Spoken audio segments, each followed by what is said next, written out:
Hey, what's up? We're live. Welcome, everyone. This is the Stillfleet Studio stream. I'm Wythe Marshall, and we're here today with a very special, extra special part two finale of a long running campaign, which maybe, spoiler, will be reborn shortly. But for now, this is the ending of this big arc. The campaign is NARM. The setting is an ultrastructure deep in the void, and we have our intrepid void miners who are left on the space station, the Godown, and need to maybe go somewhere else. Thanks to everyone who's playing. We have multiple jams, multiple players, and we will do, I think, intros to characters as we enter the action in Medias Race. With that, we have a very brief prologue flashback. Jesse, do you want to take it away? Yes. So about a week ago, Drumming Grown Renter, the refractor of this team, for some of the time they've been here, from the subcommittee of void mining, NARM desk, made their quarterly report to the archive on a routine visit to Spindle. As it pleases the archive, following the advice of senior archivist Majul Amago, a number of projects have been suspended due to the reemergence of late Tephnian conflicts of geometry. A tenuous alliance has been struck with Irgazul, the wild crab, stationed by the Grey Pyramid with Massbreaker, which he describes as a singularly designed to destroy a figurehead of the Red Pyramid, should such be present in NARM. City of Scales, Meta Mothers, Behemoth Father, and others are being consolidated to support this effort to remove the Red Duke. In the event of direct threat to the Godown, Amago is authorized to evacuate non-essential personnel. To follow anticipated success of the current maneuver, the following projects will resume. In the Green Ring, survey the City of Scales, monitoring for GPF Varng 08. In the Red Ring, survey the City of Knots. In the Bright Ring, Lash Expeditions, recovery of the Aegis of Vard, viral scrubbing on coffee is for closers. In the Dark Ring, none. In the Quiet Ring, none. In the Vast Ring, none. In the Beyond Ring, survey of the superimposed forest, recovery of the Embactors research, assay of Escher climates near Night Mother, second contact with chitonauts.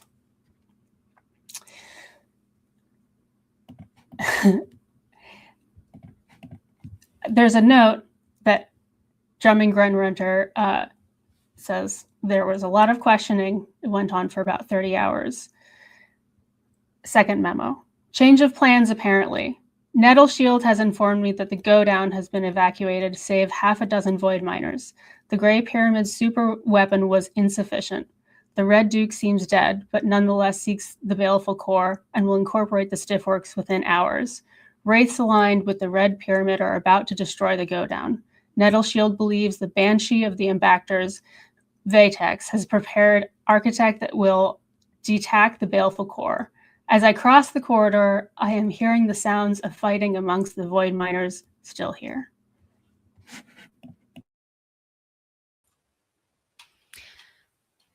Those sounds of fighting are starting to quiet down now as Drumming Grown Renter has commanded the fighting to stop. But in the last few seconds, what you have seen is that two of your comrades have unexpectedly, or at least unexpectedly to some, taken it upon themselves to attack the Banshee known as Rooster and kill her. And in the ensuing fighting, one of the void miners, Alex Normal Human, was killed.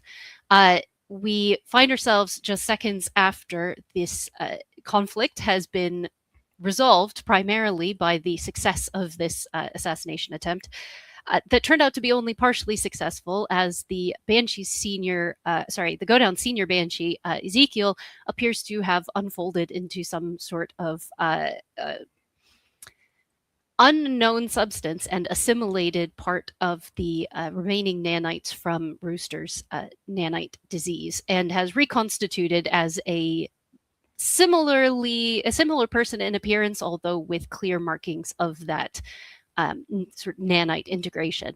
And as this happens, there is a scream of metal as fingers a meter long rip into the skin of the Godown behind you, and you get a brief glimpse of an eyeless face sort of leering at you through a doorway before the emergency doors close to protect the environment and protect the air from escaping. But you see the hatch lock down automatically, and you can feel the shrieks shuddering through the Godown as the module on the other side of the door is torn away, which is unfortunately the module where the shuttles had been docked. The two friendly shuttles, Nettleshield and Consort. So we find ourselves in the middle of it. The new person that is in the center of the room, sort of taller than Zeke was by a little bit, with clear red cybernetic markings on their right side, looks around and says, "All right, well, I guess we're going. So here's the plan. We've got two things we've got to do. The first thing is, those of you who want to come to the Baleful Core with me and push the big red button, you're on my team. If you want to deal with whatever the fuck that was, you're on Nettleshield, and, well, you're not on your own, but mostly on your own. So everybody, you've got about 30 seconds to go figure out what it is you want to grab before we get out of here, and then we're going. What would you all like to do? I'd like to ask you to, essentially, you have a brief moment in time to do essentially one thing before you leave the Godown, and then you need to make a decision about which shuttle you're going to head for. If you want to come to the core to deploy the Veil, you're on Consort. If you want to deal with the Wraith incursion or find a way to survive this situation, you're on Nettleshield. So who would like to go first?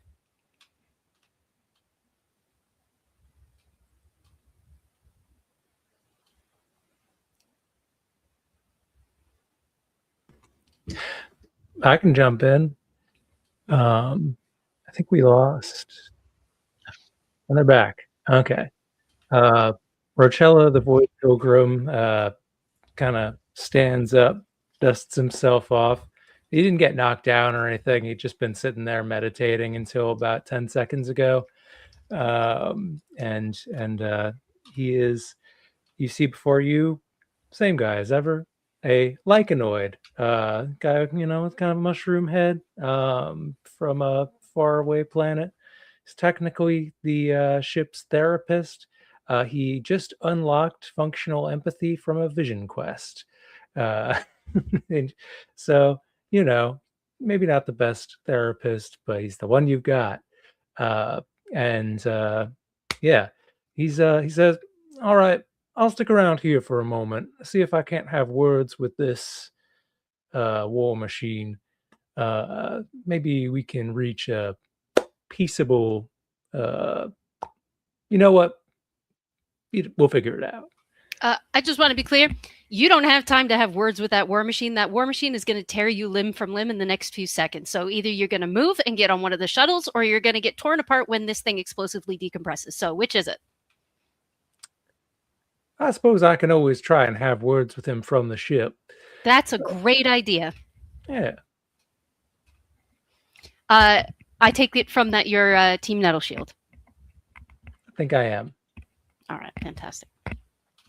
So I assume that Rochella begins a unconcerned saunter in the direction that this new person is indicating. They seem to be not entirely doing something by apparently instinct. They seem to sort of be listening with one ear to something that isn't just the shrieking of metal as the Godown. Clearly, you hear multiple impacts on different ends of the station, and they point out to you which direction to head to one of the modules and send you in that direction. Who's next? I will also go to whatever that thing was. I prefer to shoot the devil I've seen than the devil I've not. So, these words said by Cecil, human Razi blooder. So you can tell by his outfit that his skills are mainly shooting things. But yeah, at least on the same order of magnitude of his own size. So he's not having a great day fighting these nebulous dangers that are creeping closer at incredible speeds. Also, last time I forgot to mention the nootropic Chaos Toddler overalls he was wearing, so I'm making good for that. As you head after Richella, this person who used to be Zeke grabs your arm and says, "And Cecil, do me a favor. Take that one with you. I don't want him anywhere near me." And they point at Falling Boot Gainer. Falling, are you coming? Falling Breach Gainer, of course, a weight in many limbed, currently very tied up, very weak as they have just used most of their energy to attempt to kill Rooster, and that seemed to not exactly work. So there's probably a lot of goo coming out of various holes in their body as they're being led by Cecil, silently just nodding. And Okay. on the subject of goo, HAL, who is a sort of AI, a security AI program, HAL Monitor, who's based in a watch, is currently based on a coffee droid provided by Cecil that's covered in oozing algae that's just coming out of the watch. It's just constantly oozing. It's fluorescing, very bright teal. This is radiotrophic algae, and it's just really being over-energized by all of the radiation here. And this sort of jittery coffee droid based AI says, "Okay, so let's finish this. We're going to the core. We're going to the core. Let's go." And starts trundling erratically towards Consort. Fantastic. I think they kind of have to, in a very friendly way, they kind of give you like a little bit of a like push kick in the right direction because the thing is sort of staggering a little bit. So they just sort of kick you back into balance and point you down the module in the right direction. Mike. This is difficult, but I think Mike will be going on Nettle Shield because if they're going to be trying to stop the wave, it might buy some more time. Mike is a human conscript tremulant. His contact with the weird has caused his skin to bubble in some strange ways, and yeah, he's grabbing his bike as he runs towards the Nettle Shield. Can't forget this. Now, Okay. Mike, were you looking to stay in NARM for the long haul?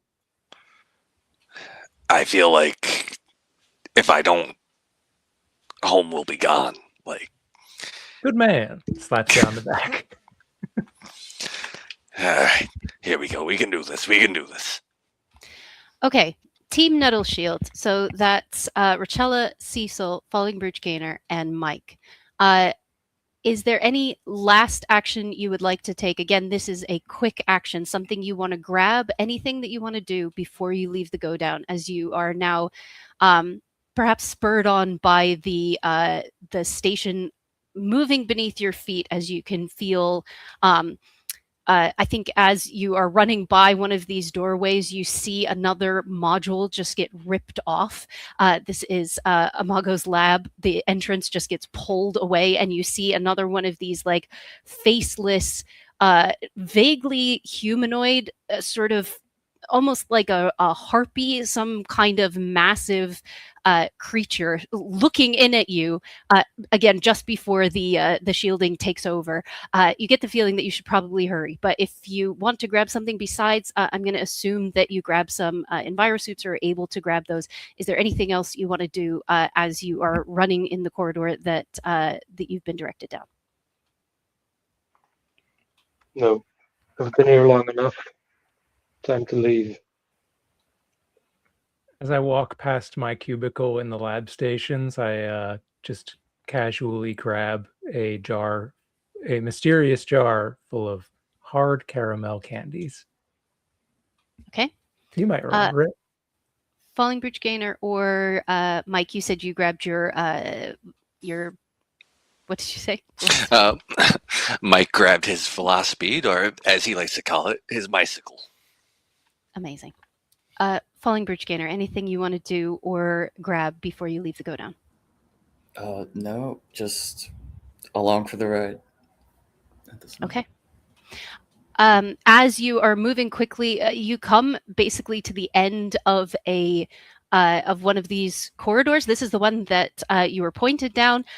You know that this just ends in a dead end. And you come to the end of the corridor, and you are standing there for a second, looking around. And very suddenly, the end of this end of the corridor again just gets ripped away, as with a shriek of metal, you're all pulled out into space for a few brief seconds before you see a flash of some sort of strange shifting shape that appears to just envelop around you as Nettleshield, diving around one of these creatures that's coming after it, just essentially like a cell incorporating you into itself, and you find yourselves tumbling into the familiar central room of the Nettleshield that has taken many of you on many adventures in the past. We'll come back to you in a second. At the moment, Team Consort is just Hal and Zeke, or the person that used to be Zeke. Hal, anything you want to do or grab or anything before we leave the Godown? No, I think Hal is just barreling towards the ship as quickly as this flawed and quickly degenerating due to the algae chassis will allow. Okay, amazing. As we are going, we're going to pass something that's sat in the corridor, and I think this is probably has been left in the jump jungle, brought through by Falling Brooch Gainer when they came back to the Godown. You see kind of kneeling down in a corner with a few too many limbs is your Zorse body, clearly having gone feral during its time in the City of Scales. A bit gooey, a bit misshapen, but recognizably your old body.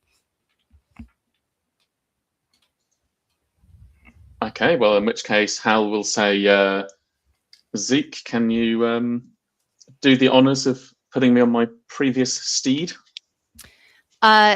They kind of look around. Fine, okay, yeah, and they unstrap you from the coffee making machine, which sort of collapses back into, I'm imagining, some sort of like Starbucks barista shape that you had unfolded it from, and puts you onto the Zorse. Why don't you make a quick reason check for me, just to see how well you can pilot this strange and strangely mutated new version as you are heading towards Consort, with Akil as well coming with us.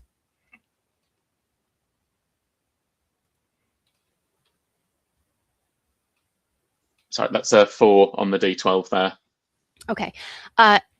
You connect to the Zorse, sort of tapping into its circuitry and to its familiar shape, which you were still kind of getting the hang of at the time that you were kind of getting better at it, but you were still learning how to have legs. You now have more legs. So that is something that you weren't really expecting. You catapult yourself uncomfortably sideways, and it takes you a second or two to get back to your feet.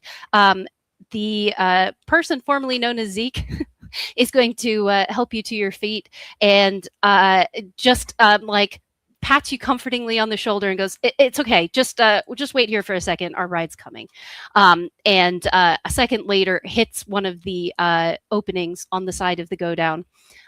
And you just step through. You can see basically Consort pulling up to this open doorway that essentially was designed to open into another module, but just never had anything connected to it.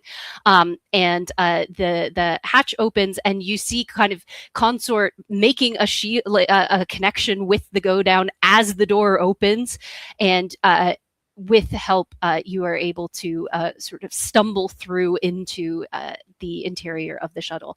There's a whole bunch of like various stuff around here.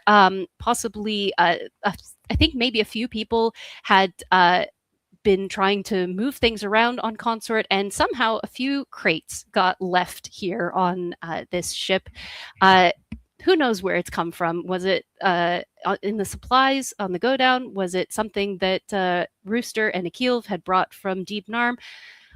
I guess we're about to find out. Laura, would you like to describe what Akil and Zeke and Hal see as one of the crates opens? They see this small Delasti woman, I guess.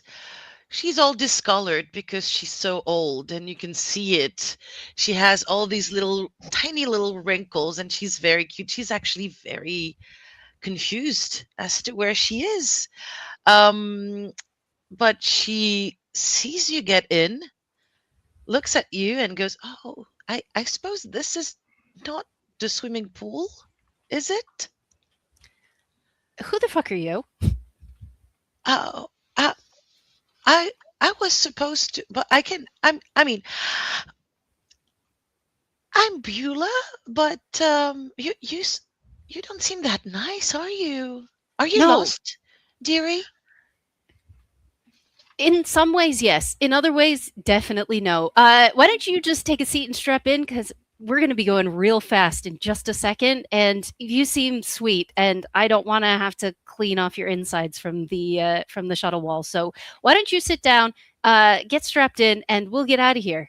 Yeah, Oh, and then we'll talk. Oh yeah. Oh, thank you. Okay, great.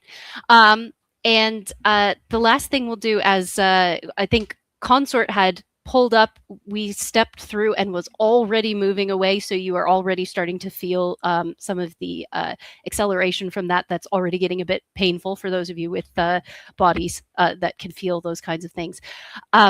As you are starting to get strapped in and ready to deal with whatever comes next, you feel a little bit of just almost like, it sort of feels like you tune into a radio station in the back of your head, and you can hear this hubbub of thoughts and emotions. There's quite a lot of very heightened emotions at the moment.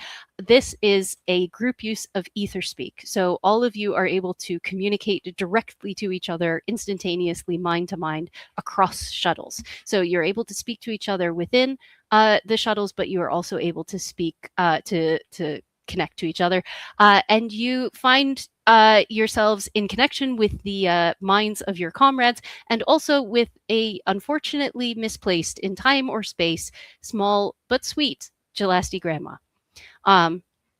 So to summarize or recap, on Nettle Shield, heading away from the Godown as quickly as possible, Rachella, Cecil, Mike, and Falling Brooch Gainer with their boss as well, Drumming Grown Renter, who's made it in just at the last second. And on Consort, heading towards the Baleful Core, Hal with the Zor's body, Beulah, excellent, Akil, and whoever Zeke is now. So as we are getting ready to leave the Godown, Wythe, do you want to take over? Yeah, I mean, I think you have to be leaving the Godown, because the Godown comprises these modules that are sort of cylinders that are connected by passages that are just really heavy metal like rings that interlock and are made to seal off in case of explosive breach, in the next module over, so you don't lose everything. But the Harbingers, these horrible looking, vaguely humanoid, basically biomecha, these war machines, which don't look exactly like any Late Tephnian war machines you've seen before.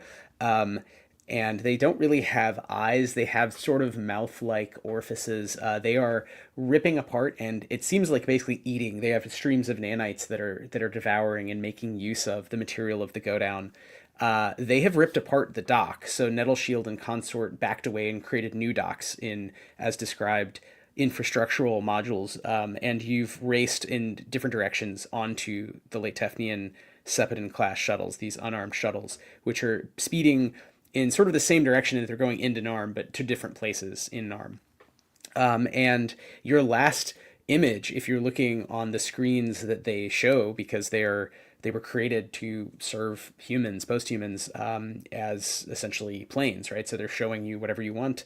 They can show you the void around them, and they can show behind what's happening to the Godown. You see this kind of vaguely T-shaped station made of these little pill-shaped modules just being ripped, and there's pops, silent pops, as explosive outgassing occurs module by module. Where you've been living for months is gone as these red eyeless humanoid lithe razor-tipped sort of assassin war machines are eating it with their glaive gun hands, just ripping apart, unsuturing these big connections between the modules.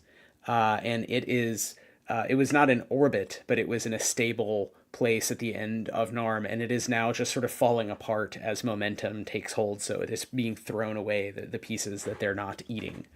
What does everyone think as you witness the end of the Godown?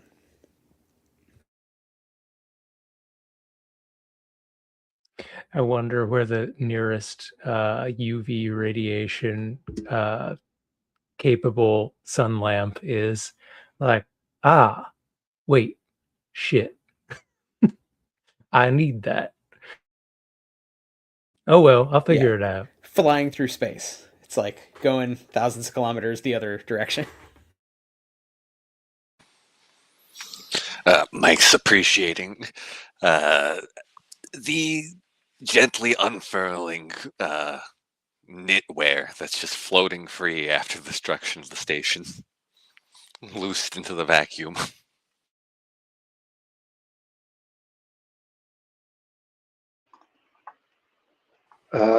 I untie Falling Bridge Gainer so they can have a look. Yeah, Falling Rouge Gainer never liked the Godown and is happy to see it go. Fair enough.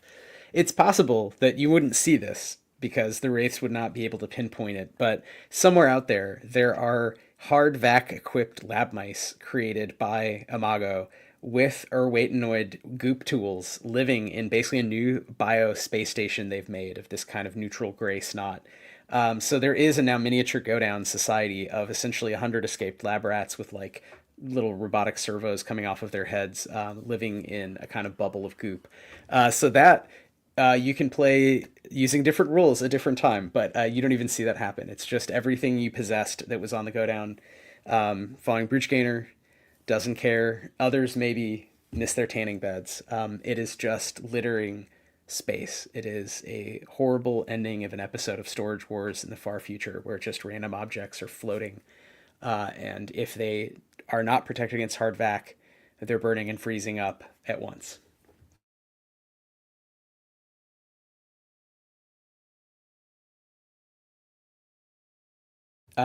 Jennifer, do you want to take us to the race of the shuttles into NARM? Sure. So the two shuttles are heading essentially in opposite directions. So the consort is heading towards the baleful core. So again, out towards this something you all would have come through. It's the primary stiffworks that also anchors one end of the braid of stone that stretches through the center of the black tube of NARM. And when you arrived in NARM on the Godown, well, you wouldn't have arrived on the Godown directly. You would have stepped through this strange spherical black stone object, I suppose, that is filled with some kind of substance that is apparently tackable, and would have been picked up before you floated away into the openness of the void between the stars by Nettleshield and brought to the Godown. It's not far away, but unfortunately that distance is now not empty any longer and is filled with aggressive and possibly hostile wraiths. The other shuttle, Nettleshield, I'll ask Team Nettleshield, what is your priority at this moment? Team Consort is headed for the Vale. Where are you going?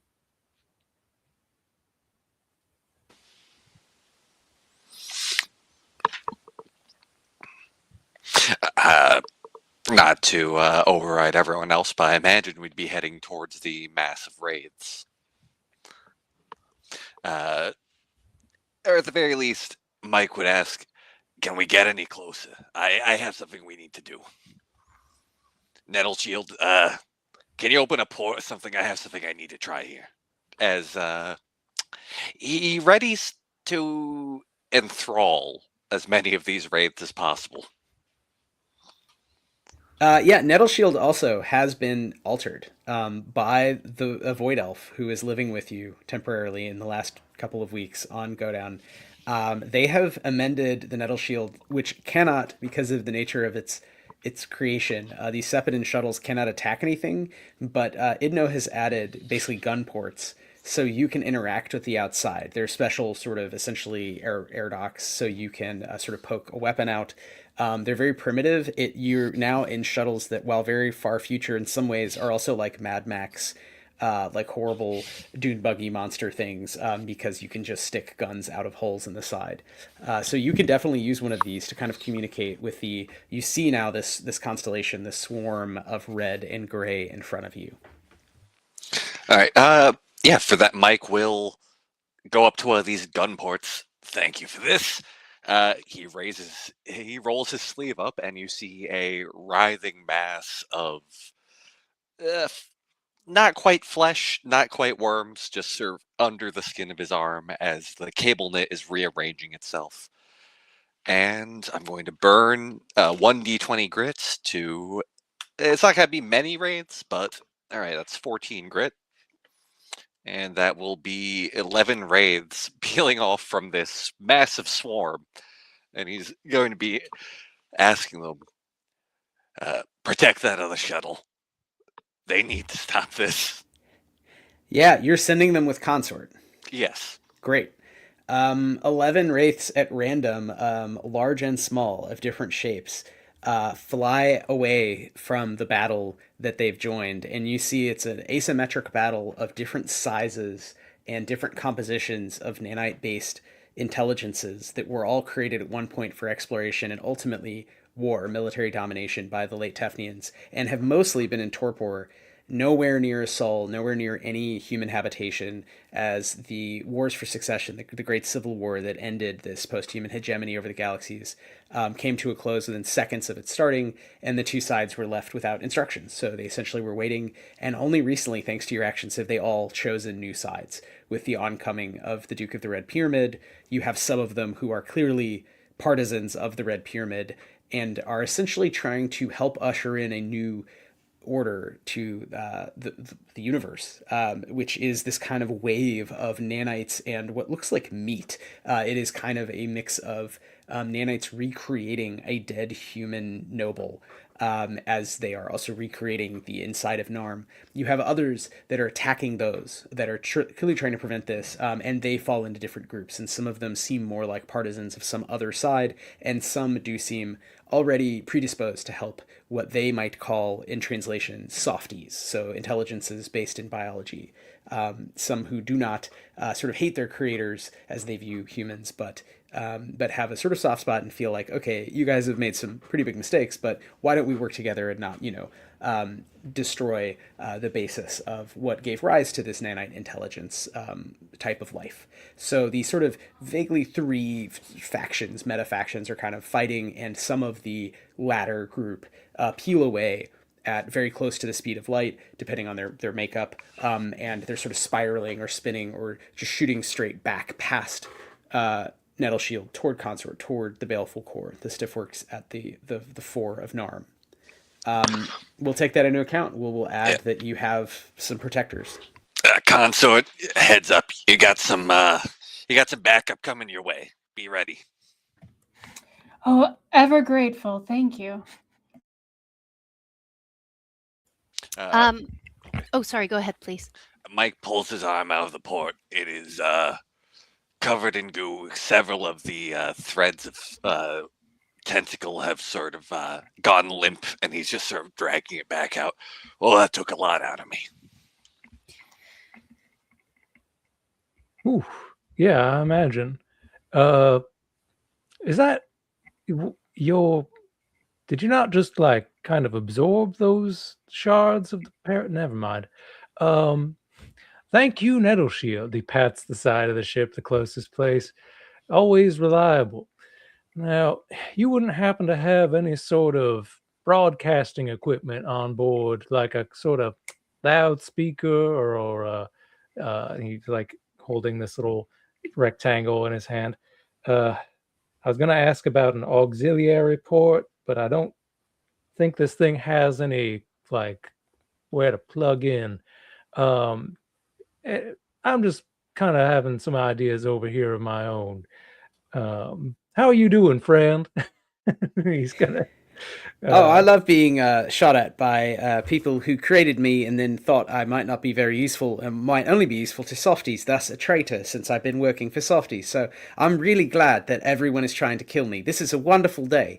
It's such a wonderful service I can do to post-humanity, to shepherd you back and forth as you pointlessly and often in hilarious ways fail to make this environment safe for any sort of intelligence that isn't just outright like a bunch of knives duct taped together, to use a common post-human expression. But yes, I can read whatever audio data file you have, good friend Dr. Rochella, and we can play this music at wonderful volumes, if you like. Now, granted, there are no media in the void, so the signals will not be able to propagate that way, but I can transmit them as radio waves, if you like, or I can make interesting light displays, and then it just basically starts trying to blind you with weird-shaped light gobos. Well, I don't know if this thing makes any sound. It's always kind of been kind of quiet. Doesn't work that way, but I could kind of just sort of twist the kind of. He starts winding this little music box. I don't know if I'm gonna break it if I do anything weird with it. Maybe we get back to that in a little bit. And he's thinking of just broadcasting his vision quest dream to every sort of across all radio waves and sound to whatever thing. The idea of peace as the better option because we are all tiny and struggling with the infinite. And he has in his hand the mysterious dream box that he's had with him for his whole life. And yeah, he might destroy this oddment at this point if that is required. Cash this little thing in to infect as many beings nearby with the concept of peace. And I don't know. I feel like Okay. I was made for this, or I don't know. That's weird. As you are considering this, you are able to, through the projections that Nettleshield is giving you, you are able to see this swarm of wraiths, and then coming up the straw of NARM, this unimaginably large tsunami of nanites, the size of essentially Earth's moon, filling the tube of NARM. So we're going to check in with Team Vale in just a moment, but Team Nettleshield, when we come back to you, we're going to ask you what you want to do about this. And I would recommend that you develop a strategy together to decide how you are going to survive this. That key element that you identified that you want to know is, how do we live through this? Not just us, but hopefully the entire team. What is it that you are going to do? What strategy do you want to employ to deal with the threat of the wraiths and the threat of the nanites? You have potentially weapons at your disposal, you have powers at your disposal, or oddments, or other things that you want to call on. And we encourage all of you to think through what it is that you would like to do to tackle this monumental challenge that at the moment you and your single, tiny, sarcastic asshole of a shuttle are facing on your own. So we'll come back to you in just a moment. Let's go back to the Team Veil on Consort. Beula, how are you feeling about all of this? This is all very stressful, and I know that sometimes I may have lapses of, of judgment, of maybe something. I may have agreed to being here, and I did not really realize it. So I'm looking at my comrades, trying to figure out who these people, and there was a very impolite one, can be. Trying to make friends maybe with them. Oh. Hey, yeah, sorry about all that. Just a little stressed at the moment. There's a lot going on, and also I've been working on this for a few decades, and I'd really like to pull it off. But sorry, I was a bit rude before. Who the fuck are you, and what are you doing here?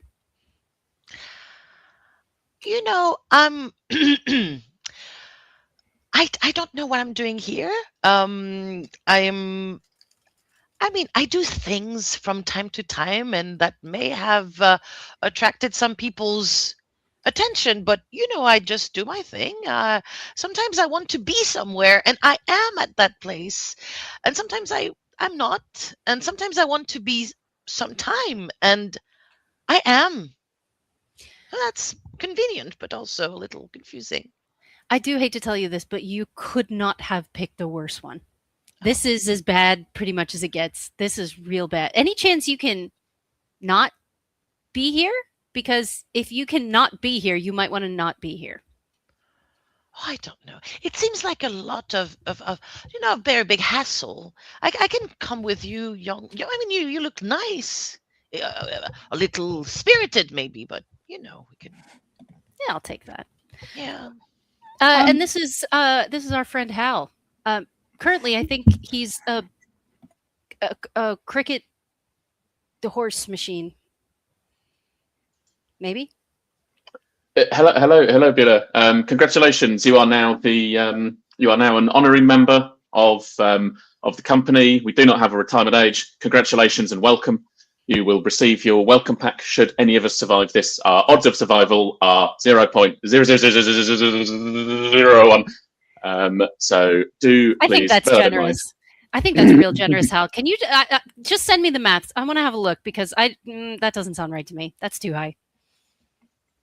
I may have slightly massaged the odds to make things sound better than they are, but yes, Beulah, look. Here we are. Look, we need your experience. We need all the hands we can get on this. What we're trying to do here is prevent the entire place from exploding in a great mess. There's a big evil general coming here with all the nanites, trying to kill us all, and we're trying to go there, stop him using this thing that Rooster prepared over many years. And yes, we need all the help we can get. So yes, here we are, and great to have you on the team. Always happy to help. If I can do something, I will. I don't know. What can you do? What can you do? As I told you, I can. Sometimes I see things and they appear, like in my mind. It's very strange. I know that some people have been very interested in that for some time, but I can show you maybe. Please. Go for it, I guess. Okay. I'm going to try and evoke something small, if I can. I don't know if evoke will be a full power, but I want maybe them to have a vision of how how the rest of my day was before I woke up. Is that possible to show how a machine, how I was? Why don't you roll reason? Is it reason or charm for what's the primary die type? I think it's reason. Reason. All right. Roll reason for me. Yeah. 10. Okay. I'm happy with that. No problem. Explain to me. I would love you to describe what does it look like as you tap into whatever strange power you have been using, and what vision do you try to give to Hal in this moment? I tried to show him like little glimpses. Darasan under the sun, old friends, bam, a mall. People telling me things in a very aggressive manner, trying to show me like diagrams of things I don't understand, and I nod politely, being a little tired, being out in at the swimming pool because that's what I like to do. So yeah, essentially I tried to show him a normal day in Beulah's life, being chased by weird people while still trying to do her granny stuff, I guess. Oh, wow, you certainly have an interesting life. I'm going to need a long time to process this. And then the kind of horse judders for about 2 seconds. He's like, "Wow, okay, yep. What are we doing, Ezek?" Yeah, so the immediate problem is that, and they point at the screen. There are essentially a variety of different wraiths of shapes and sizes coming at us. We're not that far from the core itself. It won't take that long to get there, but we can't just go directly there because there are too many dangerous things in the way. So I'm going to ask each of you what you would like to do. So you'll have one action that you can decide how to use it however you want. You can interact with consort, you can attempt to interact with the wraiths directly, you can use a power, you can do essentially whatever you want, but one thing that you would like to contribute in order to decide how we progress through this oncoming onslaught of already interfighting wraiths that we find ourselves needing to get through as quickly as possible. Laura and Harry, how would you like to address that problem? So Hal would like to interface with consort and say, "Hey, consort, Hal here. A little bit more wide than perhaps the last time we met. I think we need your powers, and we need to zip through here. I've got a lot of power going spare. You may have noticed it's literally oozing out of me. How can I help you?" Hal, so nice to see you. She's like speaking really calmly, which is maybe a little bit grating because you're zipping around. We need to get out of here really quickly. Also, everyone should be nicer to Beulah. She's on our side. We're all on the same side. I'm being nice.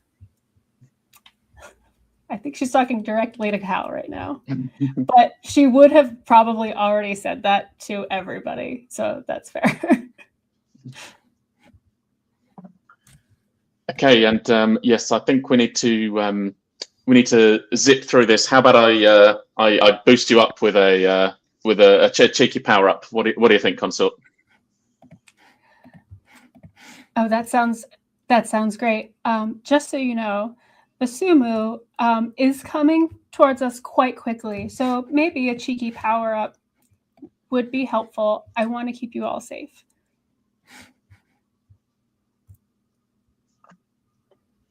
Okay, so mechanically, power up. Would you say consort is an ancient or high Tephnian naval weapon, or an alien or late Tephnian naval weapon?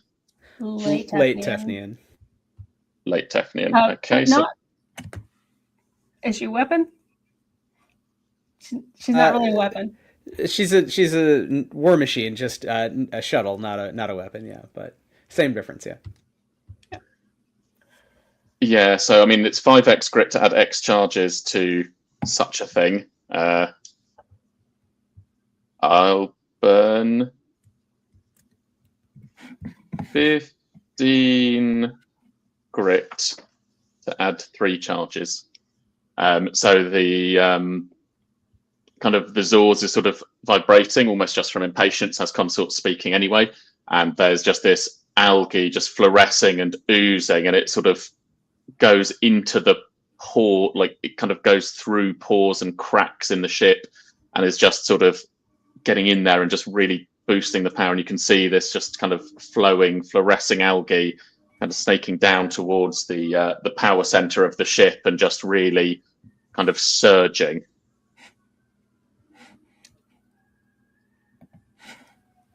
Okay, so Hal, you're spending your turn to converse and then power up Consort. Beulah, what are you doing? I'm asking her, is there any way I can help now? It's tiring, to do all my things. It takes a lot of energy. So is there anything I can do right now to help you, Are you speaking to the artist formerly known as Zeke or Consort? I think I'm talking to whoever wants to listen to an older woman. I see that the machine Hal seems to be very busy right now, but dressing the everybody. Consort. Again, and I'll say this to everyone. The sumo, which you may not know who this is, but she part of the wall suddenly kind of opens up, and you see this sort of eel-like wraith coming at you quite quickly. It has been approaching, and I can go as quickly as I can. And Hal, thank you so much. But we need to be prepared for potential attack. I'm so sorry. I can do things, no problem at all. When now I can do something. I can have my friend come over if you want. He's very frightening. Who is this friend? Sometimes when a grandson or something like this is a little annoying, I focus, and then my friend comes and takes care of business for me. It's very nice, very useful, but maybe too small because my big friend is small compared to your big friend over there. I think Consort doesn't really. She just kind of tries to impress on you. She's like, I'm not sure you really understand the gravity of this situation. No. There's she just keeps trying to make the screen bigger and show you how scary this attacker is, but also speaking to you calmly because she doesn't want you to freak out. Can I fold space or time? Which would be best? Sometimes, I take care of things. I don't have friend. I have places I can put things. Maybe that will help. It looks very big. Laura, I think you don't. She's a really Consort's very supportive. I think of anybody, she would just you would feel comfortable to do whatever you're about to do. Okay. Perfect. Thank you. So now I'll try and look up a power that will actually help us in real ways. And to clarify the stakes, so you're on consort, which can move very, very fast. In order to not kill you, cannot move that fast because all of you have bodies that can't withstand the speed at which it can move. But you're not going very far at all. So you are basically arriving at the Baleful Core. However, you are being attacked by partisans of the Red Pyramid. So there are wraiths there who are deciding to absolutely destroy Consort and Nettleshield as traitors, and they are attacking you. And there are 11 friendlies coming in from the more distant armada, and Consort has just been powered up, and so is overclocked and is maneuvering with lightning reflexes. But that is the situation, is that you are being attacked. You're coming under fire. There is basically a very, very powerful amplified laser that is about to sear apart Consort, and she is dodging as best as she can. So, Laura, we have no idea what you're going to do, but this is your last spotlight action of this setup round of everyone gets an action to do something as you arrive at the Baleful Core. And then we're going to jump back to Nettleshield. I can I surge one of the, well, basically I think I need to focus for one round in order to use a power from a weird power in a way that is outside of the norm, right? Yeah, what power are you going to use? Basically, yeah, I will try and get some of the wraiths locked in a box of different time space.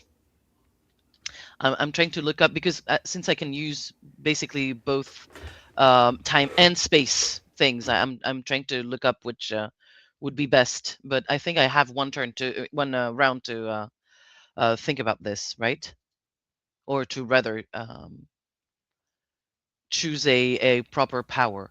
Well, I think narratively, I think you need to choose an action right now that Beulah is doing, and then we will resolve that, and then we're going to jump to the other group. So if you're going to use a power, you got to use it. Otherwise, Consort and 11 bodyguards are at the core and being attacked by a much larger weapons, a much larger war machine, and then the Harbingers are also coming more slowly than Consort, but after you toward the Baleful Core. I will fold space. Small pocket of space, but at least a pocket of space in the middle of the group of wraiths. Okay, so you want to sort of teleport them elsewhere. Mm-hmm. Okay, Burden the Grit. I don't believe that requires a roll. You just you tell us you're targeting some of the combatants. Are you targeting the nearest one, which has the laser that is already fired and Consort has dodged it, but it will continue to fire whenever it charges up, which is quite large? It is a weapons platform. Imagine something kilometers long, this kind of basically like an arrow-headed flatworm that is saying horrible things that Consort is sort of redacting and providing like the subtitles for you on the screen as just like says impolite things. Makes demands we cannot meet. I'm going to go for the nearest, I think. Close, but not that close, so that Consort can still move around. I just burned 14 grit, and I need to make one reason check right now. Just here. And I rolled a 6. I can put the hopefully this is a success. It's a smaller success, D6, right? Yeah, 6 is a success. Okay. Oh, this is fold space. Sorry, so not this is fold space. Not bend space, but fold space. So you're making a new stiffworks. Yeah. Oh, I see.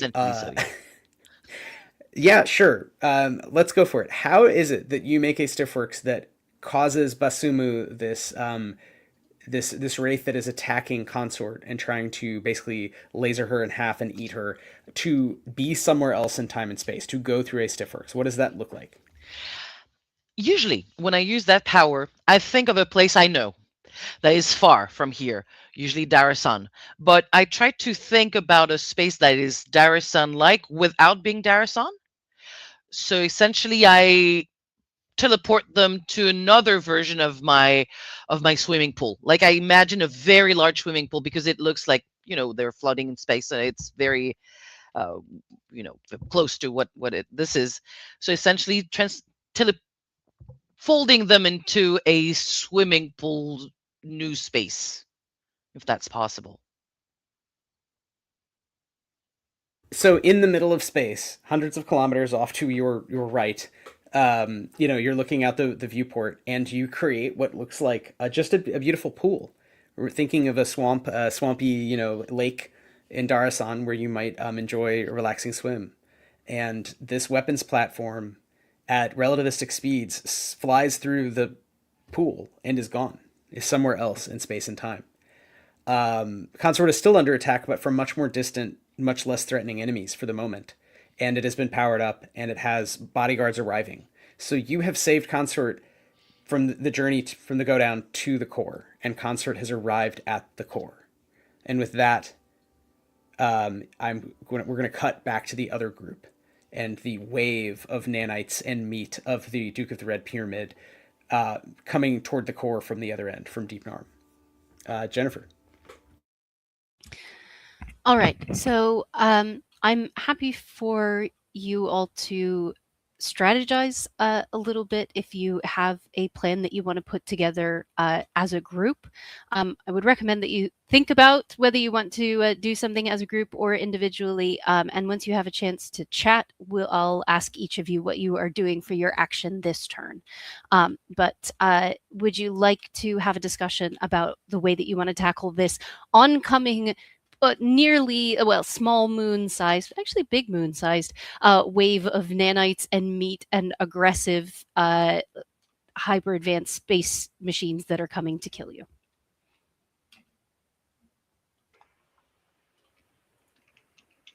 So,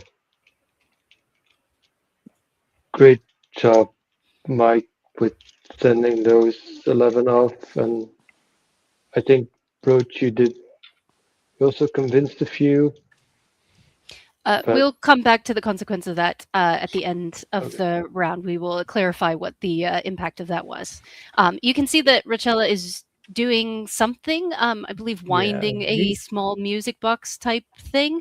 And Nettle Shield, perhaps like on a console or something that Nettle Shield has created that kind of slots into it and appears to be winding it, but you don't hear any music, I don't believe, and you don't see anything happening, just that this is ongoing. And we'll talk about what happened with that at the end of this round. Actually, once I start that, everyone who can perceive it gets the dream broadcast into their head. So it's a weird, maybe I don't finish winding it until the end of the turn, and then as it unwinds, this will begin. If that lets everyone else take their action, and we can then continue to, we can resolve it then. If it's like a music box, yes. Yeah, so that's great. We'll come back to the impact of that. And the four of you have an opportunity now to decide what you want to do. So where are you going? What would you like to do from here? Five of you, I guess, if Drumming Grown Renter's around.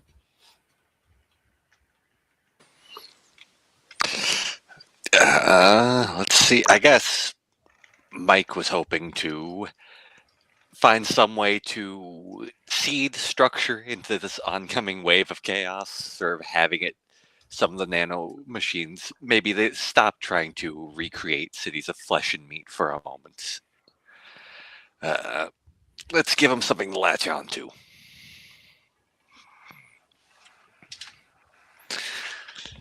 Let's see. Okay, what do we know about nano machines? We know, I don't know anything, actually. I know health science, but I don't know nano. But I like the golden ratio. Let's put a little spin on this. Yeah, I can tell you lots of things about the ships that are coming, but can we Like, is that a valid strategy? Just peel off a few at a time? It seems like there are too much of them. And like, if speaking arrogantly, maybe I can destroy a small one, but that also doesn't seem enough. Well, it might be a start. I'm feeling. I'm running on empty, if I can be completely honest. But I think I can.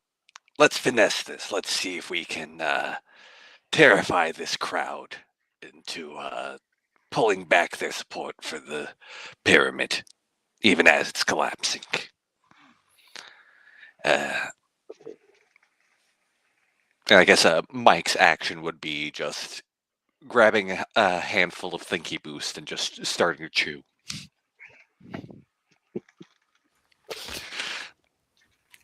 Okay, go ahead and do that. I am going to ask. So, Cecil, let's start with you. What would you like to do for your action this round?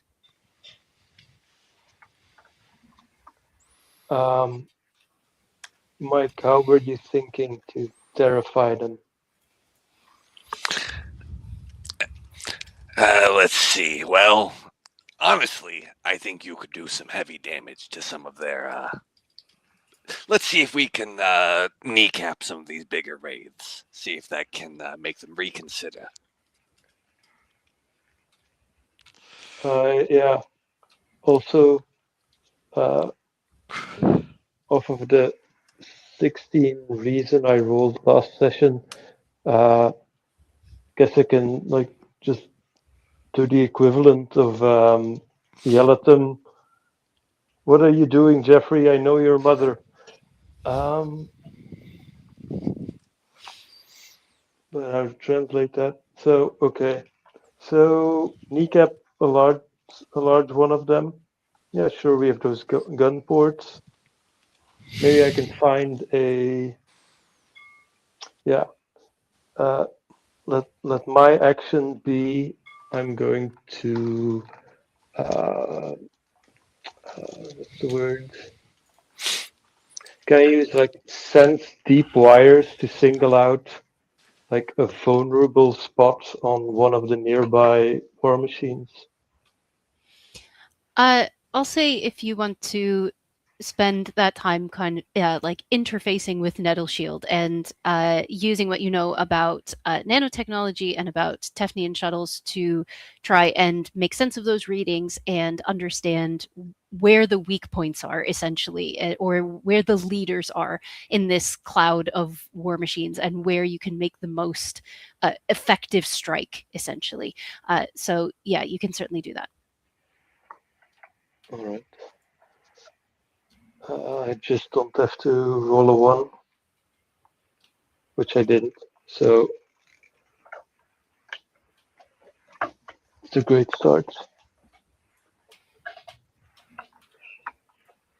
Okay, so tell me about what you're trying to learn, or what does it look like as Cecil is interfacing with Nettle Shield and perhaps drawing on some of his own interior nanites as well? So Cecil is going over all the readings to find, like singling out, as Mike suggested, one of the bigger ones that are nearby, that are threatening, to find like a weak spot, like where the power supply is connected to the computer, to like, yeah, we have some weapons, and if we can aim them very precisely, I think we can do damage that at least, yeah, is impressive for the power imbalance that we have. So he spends a turn just going over the charts and finds, yeah, exactly that. The Okay. power supply of one of these big war machines. Okay. So next turn, only to try to damage it. Okay. Yeah. So you are spending some time understanding the flow of not only energy within these big war machines, but also the flow of energy between them. And you're able to spend time understanding how they interact with each other, how they differ to each other. And you've understood a little bit more about the hierarchies that have developed over the course of perhaps seconds or minutes, not necessarily based on age or even size or technological sophistication. Some of it is related to that, and some of it is just related to esoteric internal politics and hierarchies, either pre-existing from thousands of years or just a pecking order that has emerged in the last few minutes as these wraiths come back online.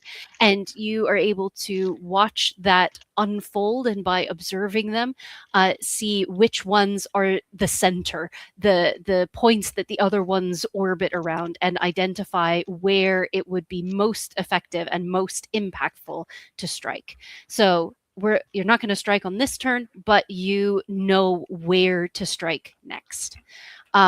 Let's go on to Falling Brooch Gainer. What would you like to do? Yeah, truly, Falling Brooch Gainer just needs to recover pool. So if there's anything here that looks vaguely edible to someone with weight in biology, they would love to consume it. Does Nettle Shield have a pharmacy on board? Nettle Shield has all sorts of useful things, and Nettle Shield, at the mere mention, begins 3D printing for you a lovely array of what looks like canapes that are still alive, and mostly motor oil. But from a weight point of view, your physiognomy should find these things either delicious or not delicious, but certainly not poisonous, as they might be to a human who does not possess nanites that cleanse their blood and correct copy errors in their DNA, et cetera, so de-age them, prevent them from having tumors. For Wayton, you're just going to basically roll will, and if you get a 6 or better, it tastes good, and if you get a 2 to a 5, it doesn't taste good, and if you get a 1, you yak. But otherwise, yeah, they might even restore a little grit. It's just food, yeah. All right, that's 12.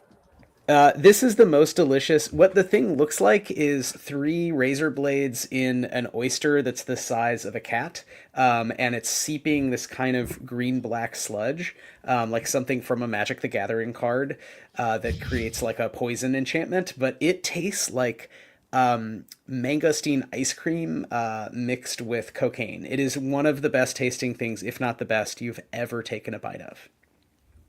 Nice. I think you should get some like D4 grit or something, but defer to Jennifer. Yeah, absolutely. I was just going to ask, are you okay with this? You rolled a 12. Do you want to roll 12 D4 grit recovery? Yeah, totally. Are you okay with that, Wythe? Awesome. All right. So go ahead and roll 12 D4. I think you can... I'll say you can roll 12 D4 grit recovery, but you also are feeling more than a little bit. Everybody's just losing it. It's the end of the universe. Let's go. You're feeling more than a little bit wired by what's going on here. I'm going to give you for the next, let's say, 2 rolls, a -1 on will to resist world, because you are just in it and you're existing with the flow of the universe and you are just going with whatever comes along. Right. Okay. But go ahead and roll your grit recovery if you're happy to spend your turn doing that. We'll go on to Mike. All right, Mike, he's just been chewing pills. After the 10th pill, just half of it started coming out of his mouth. He's walking over to undo the restraints on Fallen Brooch Gainer. All right, you. Now, I don't know what you were doing to Zeke. I don't know why you and Alex both decided to ruin our chances of stopping this. But I have a feeling that she's with you, isn't she? Always watching, yes. Well, can you let her know that it seems like she wants to make this built a horrible tube, a home for herself. But if we can't stop this, this won't be a home fit for anyone. Nobody. There will be no future of Waitanity if this thing gets out.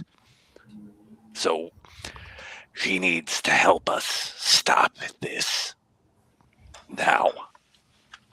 And Mike lifts up Falling Brugane and makes eye contact and tries looking to see if there's a sparkle of exalted Nestweaver in there. If you can hear me, help.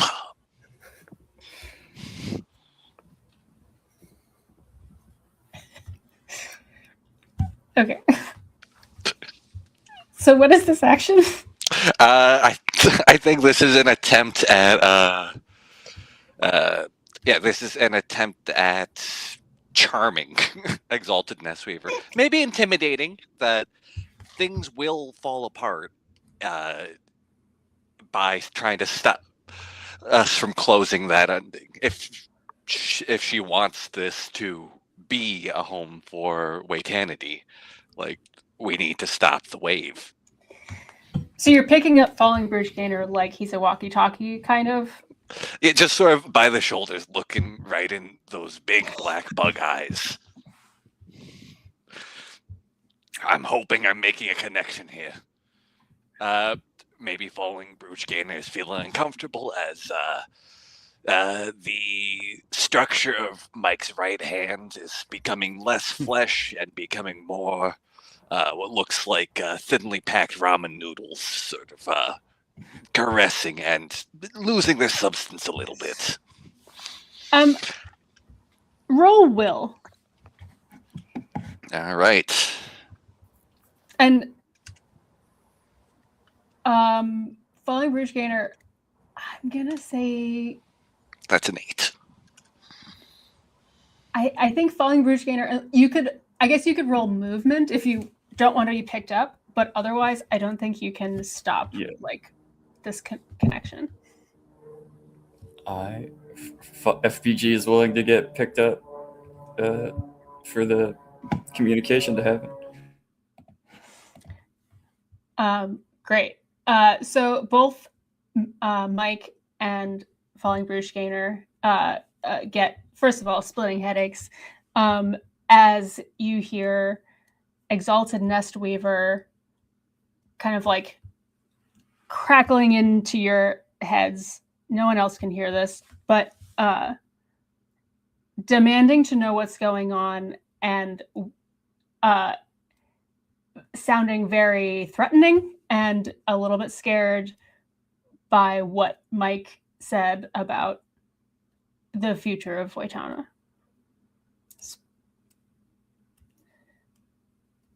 And she says, I thought we had taken care of this. What are you doing? We didn't stop the wave. We stopped what started the wave, but it's still coming. And I'm sorry, but when you interrupted our process earlier, you should have voiced your concern that we were cutting off the entrance. Because if you want this to be where Waitanity shall reside, if you want this to stay open, we can't let this genie out of the bottle. Mike, I think roll a d6. Okay. You're going to take some grit damage from her reaction from this because she is like, that is not what happened. I was trying to stop you from... She wanted to stop you from closing off the stiffworks. So now she's pissed off. You've like contacted her through Falling Brugane in this aggressive way, and you're wrong in hers is what she's thinking. So it sucks. Yeah, that 2 grit damage. All right. Yeah, you feel a little nauseous. Not letting go of Falling Brugane. Oh, I know you don't like to hear that, but if this gets out, there's no guarantee that Waitons will be integrated into risen Tephnian society. If anything does form after this ripples out.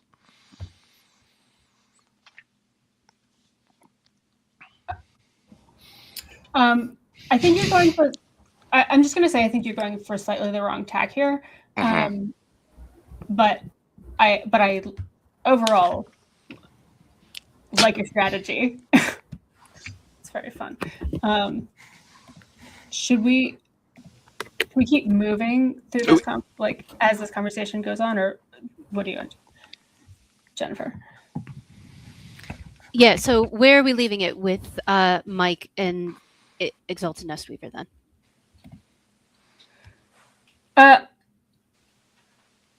So I think you haven't quite gotten there. We can.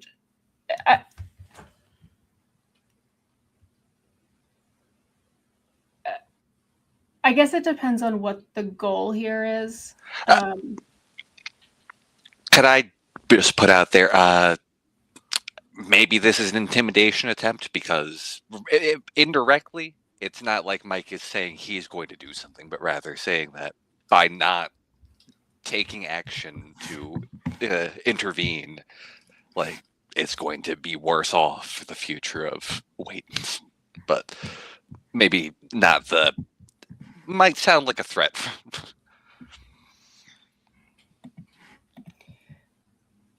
Okay. Do you want to do... We can do a roll charm.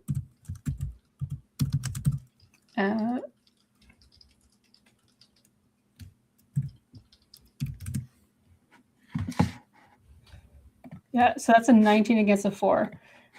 You do not intimidate her. But she still is...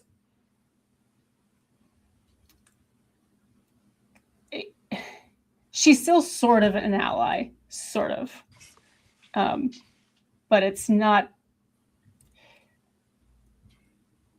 If anything, you feel intimidated by how angry she is and how insistent she is that you do it right, even though you're getting actually kind of conflicting things from her, which are, we can't close this off and like protect these areas. She's seemingly of two minds, but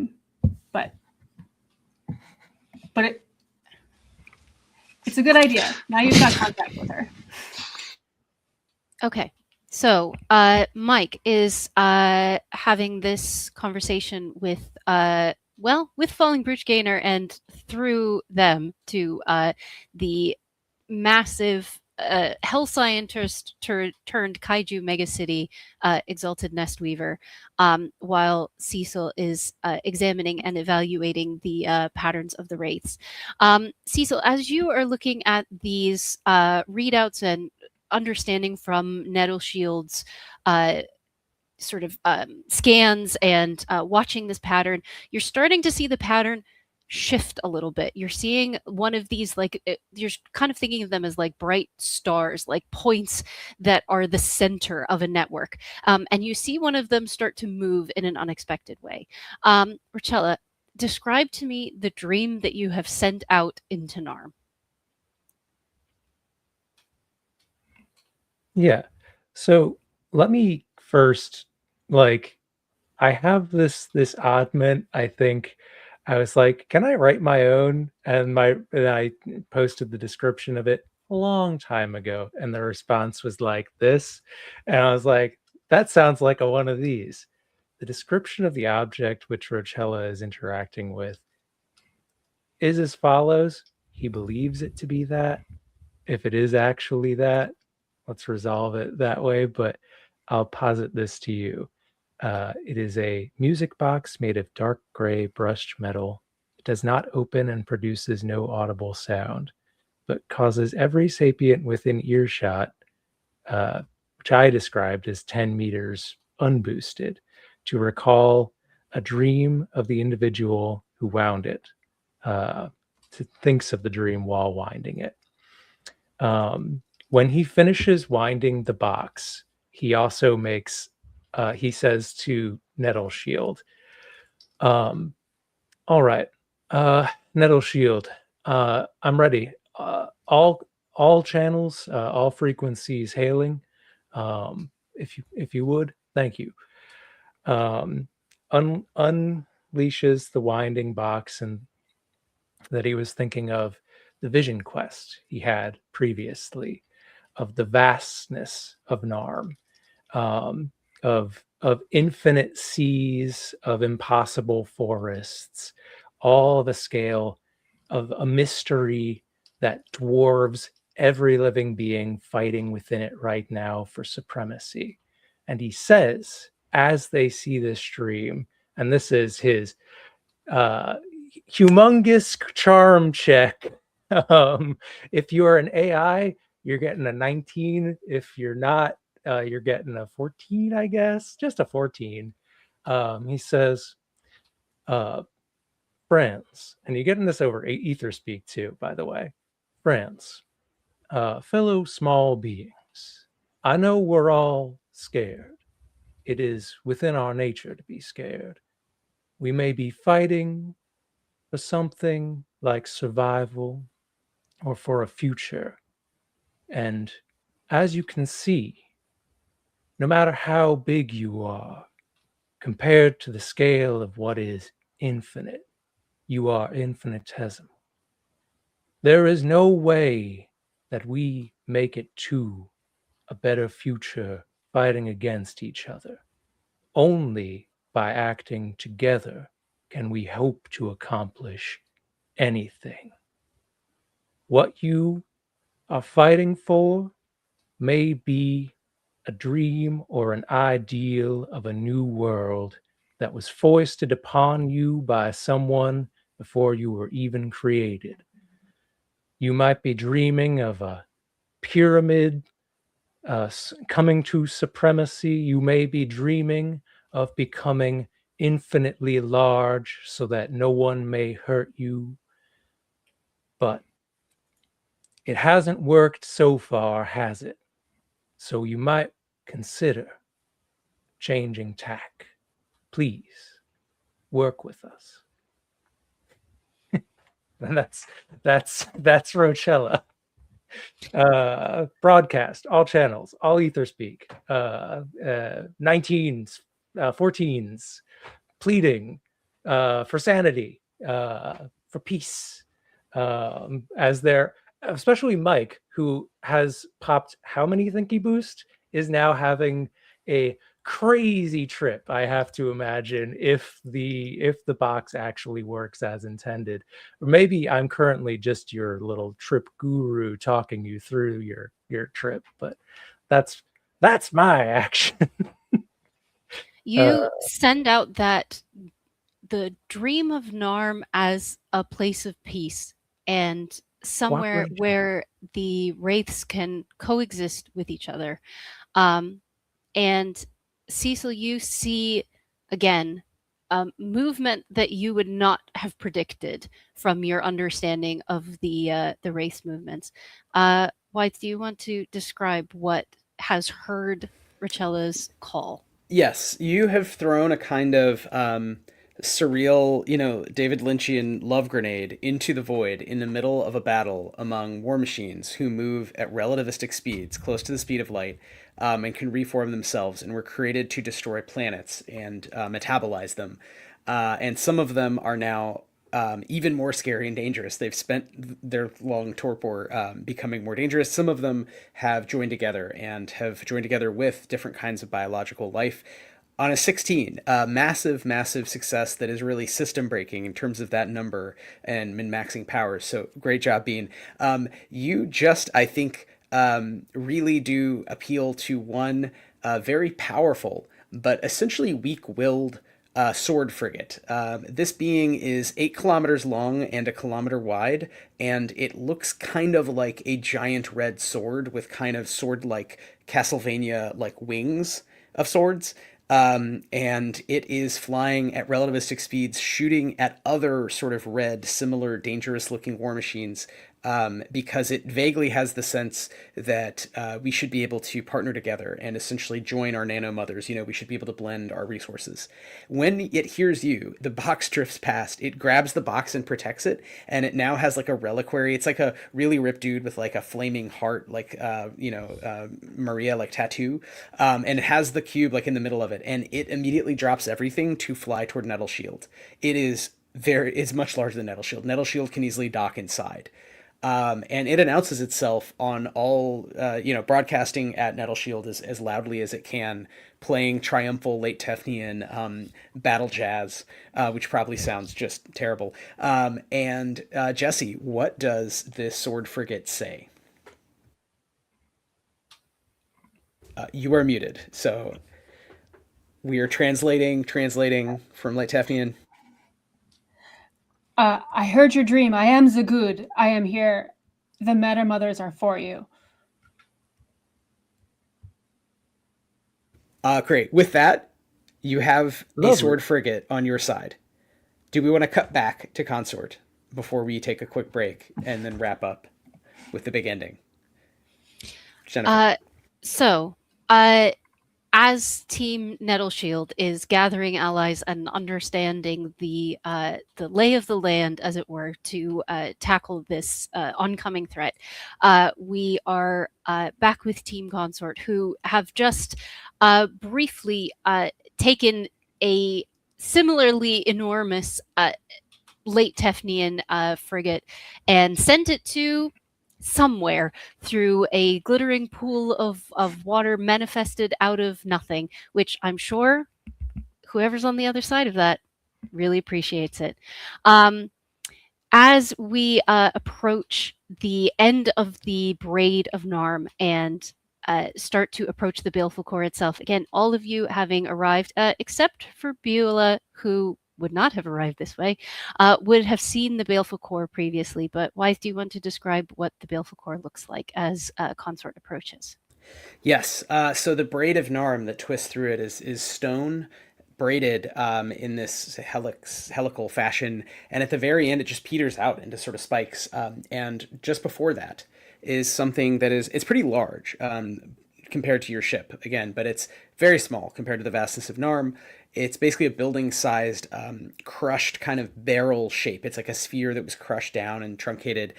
So one end is open, and it emits it's what looks like green astral plasma. It looks like a green star, which is not a thing. Stars do have colors. None of them are green. It is also not astral plasma. It is not hot. It is emitting some sort of visible radiation, visible spectrum radiation, and it does emit exotic particles. Now and again, it's not safe to be around it for long periods of time if you're biological, but it is generally not harmful in the way that being anywhere near a star, you would just die right away. It's too hot. So this thing is cool and just kind of a cool green laser light. It's just this field of soft green irradiance on one end. The other end is just closed. It's just black stone, and it spins slowly around the braid of NARM. And it is large enough that Consort can kind of land on it like an asteroid, right? While Consort is doing this, Consort is pursued from behind. You can see the 9 forms of those harbingers, those red wraiths coming after you who just destroyed the Godown. And you can see joining from the armada ahead are larger forms coming to attack. Ahead of them are 11 larger forms that are on your side, which you would know from the signals transmitted from Nettle Shield. And those beings are now all fighting each other. So there is a battle very close to you, happening kind of around, tumbling sort of just close to you by the Baleful Core. You are on the Baleful Core. All right, let's go. I'm gonna keep calling them the artist formerly known as Zeke. I don't love that, but we've also affectionately referred to them as Zooster. Heads towards one of the places where Consort typically opens an airlock to get off. Y'all coming? Let's go. And they will lead Akil as well, I believe, is with us, and step off into the extremely weak or pretty much non-existent gravity of this strange a black stone barrel of goo as you all disembark. It's very strange, I think, standing here on something that like you feel this sense of disorientation, as if you are standing on a planet. You can see it's the shape of it, its slope, but because it's floating in space, you have this sense momentarily that you are enormous, standing, seeing over the horizon and looking into the stars beyond. And you can see the movements of little points of light as they dance around each other, not nearly far enough away, and yet still very, very far by any measure that you are accustomed to.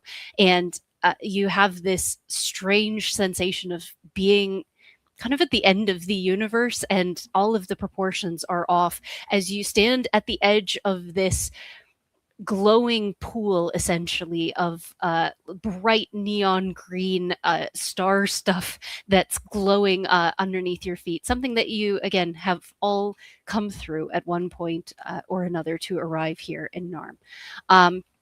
And the person who is with you looks at you and says, well, so basically the idea is we need to go in, but then not go anywhere. Right. So this is it's like a stiffworks, like a really cool one and a really old one, but it connects to spindle. And I mean, I guess if you want to go back, now's your chance, but don't. So what we need to do is get it to not take us there, like go in, but then not go. Right. So that we're kind of in between. Does that make sense? So I guess I'll just, I don't know. I've never done this before. Usually it's just permanent. And they're going to have a look around to see how to do that. Do we want to have the players at this point take any action to help the artist formerly known as Zeke activate the reprogrammed control cube, the Hichi computer? So this advanced comms from hundreds of millions of years from now that you recovered from Honey Space in the Escheresk in the broken braid of NARM. Impossible to break in, yet broken nonetheless. And it looks sort of like a squashed metal skateboard, miniature skateboard. Do you want to help them figure out how to activate it in such a way that you are now entering essentially a sort of terminal mode and speaking with the baleful core itself, which is, in theory, a technology of some kind which will be built hundreds of millions of years from now and yet exists today?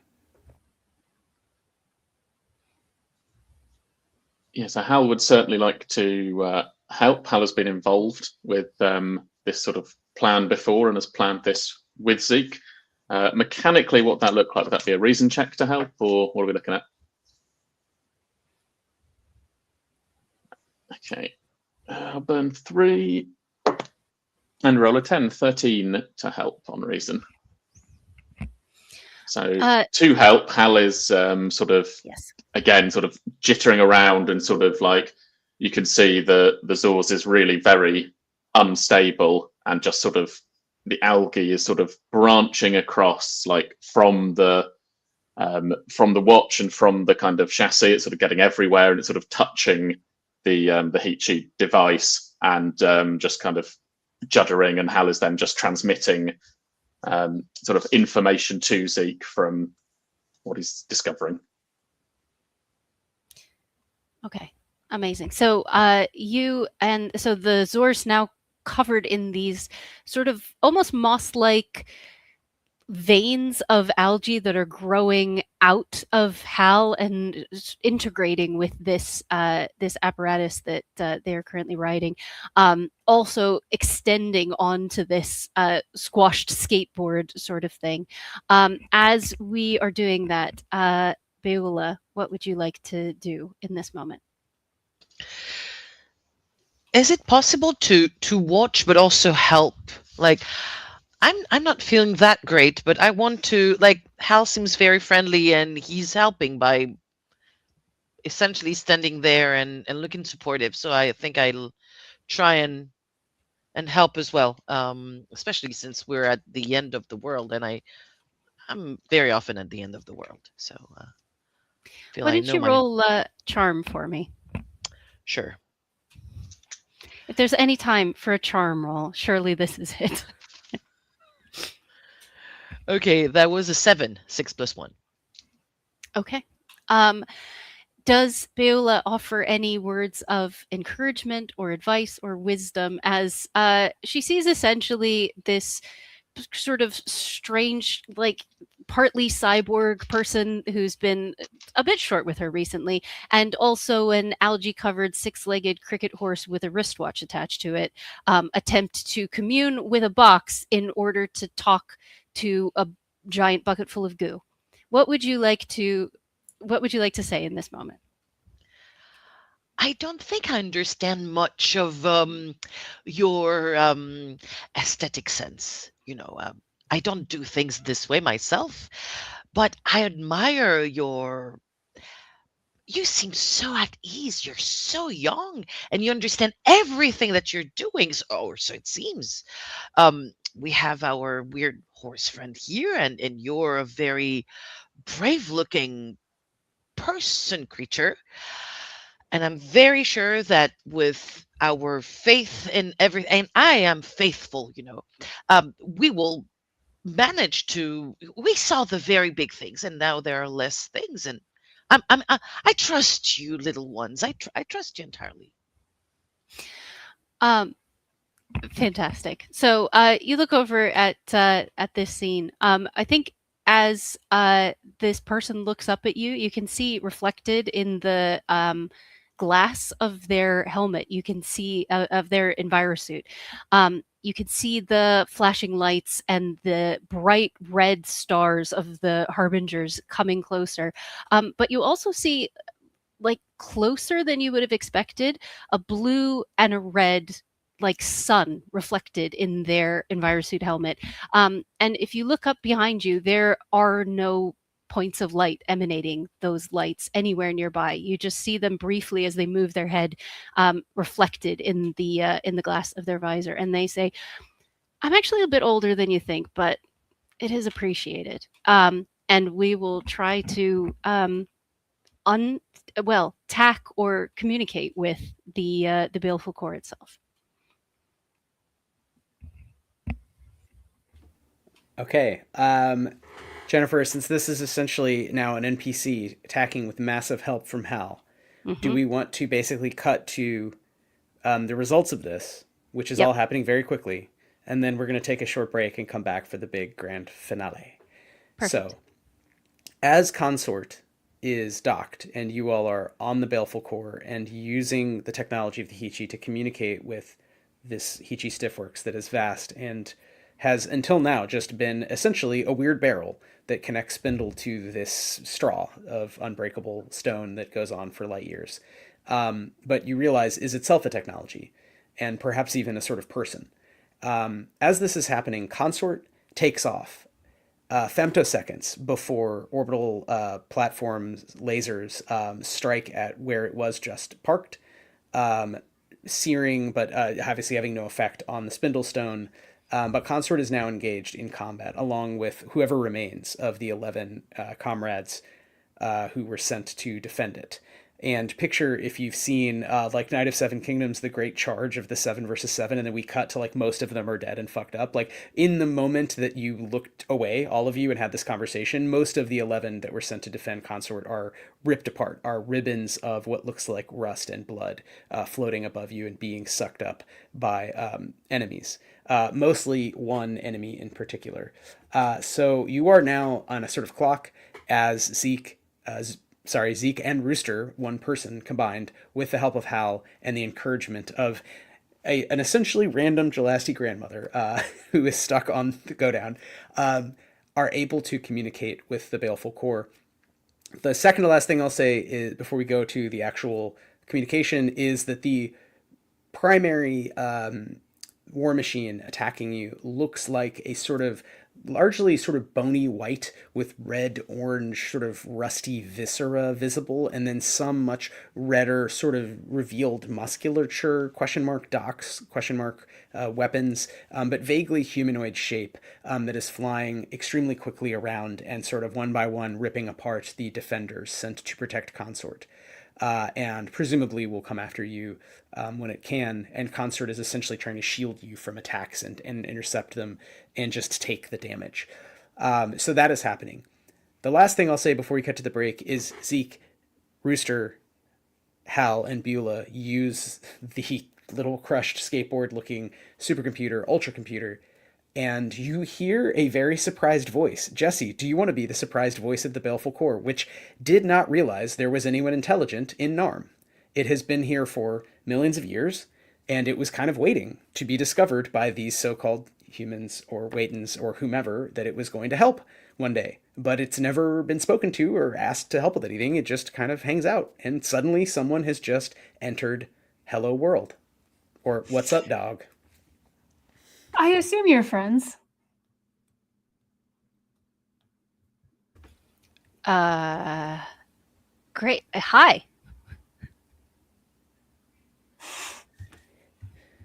Jesse, is this voice booming in someone's head? Is it booming in everyone's head? It's buzzing in everyone's head. I think you hear 80,000 little sort of vaguely insectoid echoes, vaguely machinic. All of you are now speaking with the Baleful Corps. Any quick thoughts?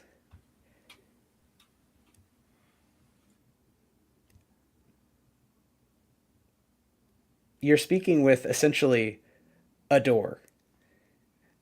It's opened right now. It's doing its job. It didn't know you were there. So I think Hal would say, "Hey, Baleful Corps, lovely to meet you. We are in a bit of trouble here. There's a whole situation. There's the Red Duke, the pyramid, and all that shit, and he's trying to kind of take over the universe, destroy everything. I think we need to shut you down. Does that sound cool?"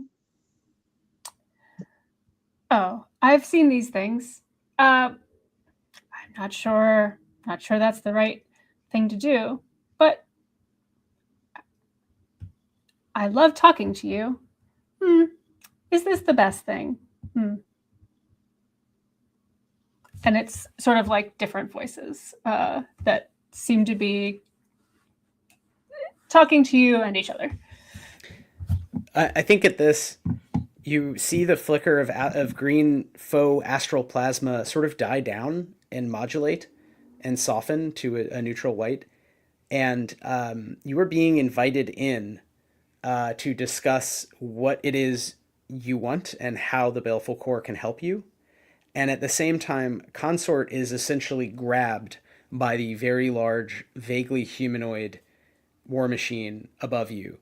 And Consort urges you all to run, to jump into the barrel of what looked like hellfire, but is now just neutral light.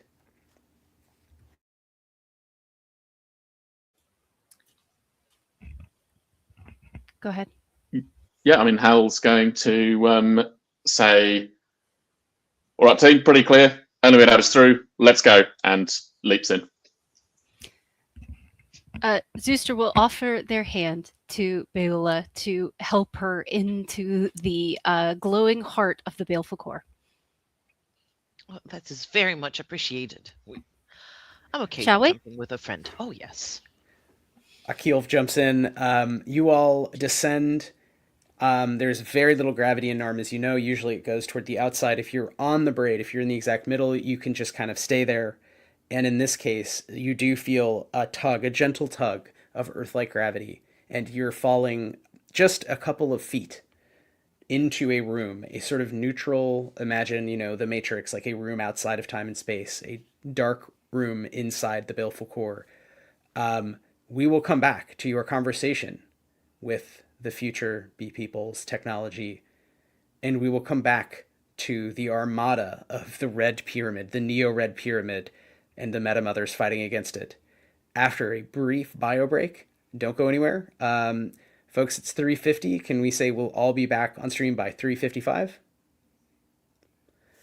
Excellent. Thanks, everyone. Thanks, GMs and players. If you missed part 1 for some reason, you can watch part 1 on the YouTube. Everybody go get a break out of here. And we will, of course, have this all available. If you're watching live and you need to also take a break, the whole stream will be available on the YouTubes. Jennifer, any last thoughts before you take off? Okay.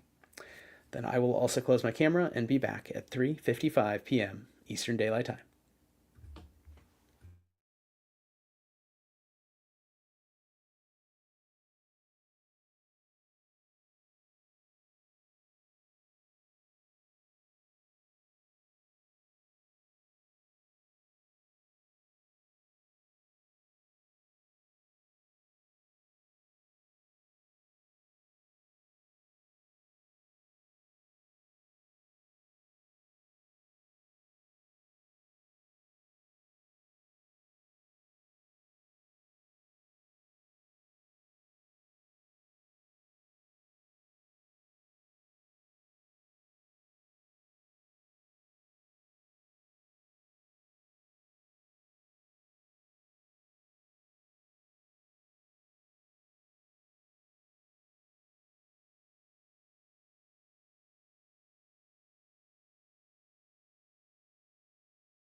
Hey, what's up, everyone? We are coming back online with more of NARM, the finale, part 2, maybe leading to a reboot. Let's find out what's going to happen.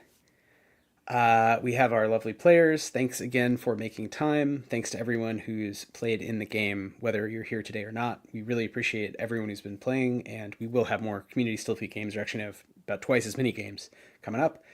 And many thanks to our lovely GM mods on the server, 3 of whom have been helping with this campaign, including Jennifer, who started as a player and just kept basically coming up with ideas. So we're coming back. I think we're waiting on maybe one player. We are in the middle of the action with the group split between 2 locations, the Baleful Core, the stiffworks that connects NARM to Spindle, as well as sort of deeper into NARM, an armada of wraiths, of late Tephnian war machines. So imagine spaceships, but made of nanites, changing their form and attacking each other, eating each other as they seek to enact some new ideology of one type or another, some of which are not so bad, and some of which are pretty bad for humans, Waitons, etc. Now that we're all back, I'm going to kick it back to Jennifer. Do you want to say which of these scenes we're zooming in on?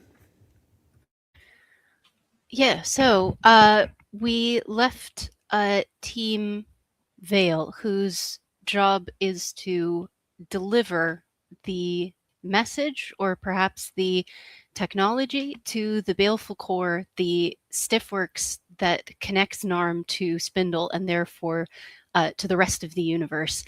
The one point that you cannot allow the oncoming nanite wave to reach while it is still connected to Spindle, because that will allow those nanites to propagate through the rest of the universe and presumably destroy or rule all life on the other side, wherever there is a stiffworks. And so our voidminers have stepped into the welcoming white glow of the Baleful Core, even as they sink into the softly glowing white goo. There's an awful lot of goo going on. The softly glowing white goo, as you can look up with your sort of last glimpse of the end of NARM, which has been your home for many months now, or perhaps just the last couple of minutes, you can see the familiar shape of Consort grabbed by a massive wraith and literally snatched out of the air and held in place. And you can hear Consort's still calm and measured voice, but telling you in no uncertain terms that you have to go quickly and you have to make this work. And you will sink into the goo from there. We are going to move from there to the Nettle Shield and Team Shield, who are gearing up to make a difference in the oncoming wave of nanites and wraiths that are accompanying them to take the Baleful Core. Team Shield, what would you like to do? Again, we have several potential options in play. Cecil has taken some time to understand the internal structure of both the wraiths themselves and their relationships to each other. So should you choose to strike with some sort of weaponry, you know exactly where that would be best placed. Mike and Falling Broochgainer have made contact with Exalted Nestweaver, a massive city, more than double her previous size now, but originally a Wait in Hell scientist who has a vision of Waitanity's new home here in NARM that she is determined to create herself by any means necessary. And you have recently obtained a new ally in the form of a friendly wraith who has been summoned to your cause by the dream of a NARM where everything can coexist and perhaps find a peaceful path forward together. You get the sense that maybe this wraith doesn't entirely understand the peaceful coexistence part of the equation, but they're real on board with whatever it is you want them to do, and they're just happy to be here and happy to help. So those are the options currently available to you. What would you like to do to address the problem in front of you? Do we want to dock with Zugud? That might be better. I don't know. Like, just in terms of, is big ship better? I don't know. What do you guys think?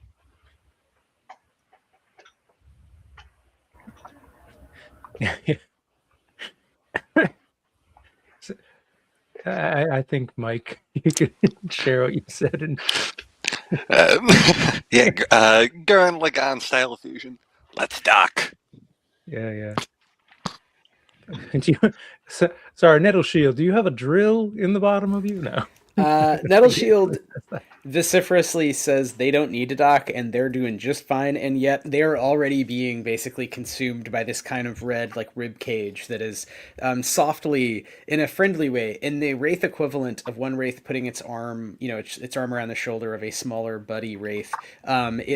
Zugud has basically eaten Nettle Shield, and you are now in Zugud, who is beaming with joy at having connected finally with another member of the Meta Mothers faction, the faction that believes the Wraiths should join with Softies. And you tell it what to do. Zugud, on a 16, Zugud believes Rochella is the smartest sapient in the cosmos that it can identify. So you are 19. Sorry, you are the Pope of the Meta Mothers faction to this 8-kilometer long planet destroying war machine. It's just doing whatever you tell it to do. I mean, Jesse, sorry, you can interpret this as Zugud, just explaining the mechanical results of that crazy check. Yeah. No, what do you say, Rochella? It's great to meet you, Zugud. I'm glad to meet somebody else who can see sense in this crazy conflict. I don't think it's very productive, honestly.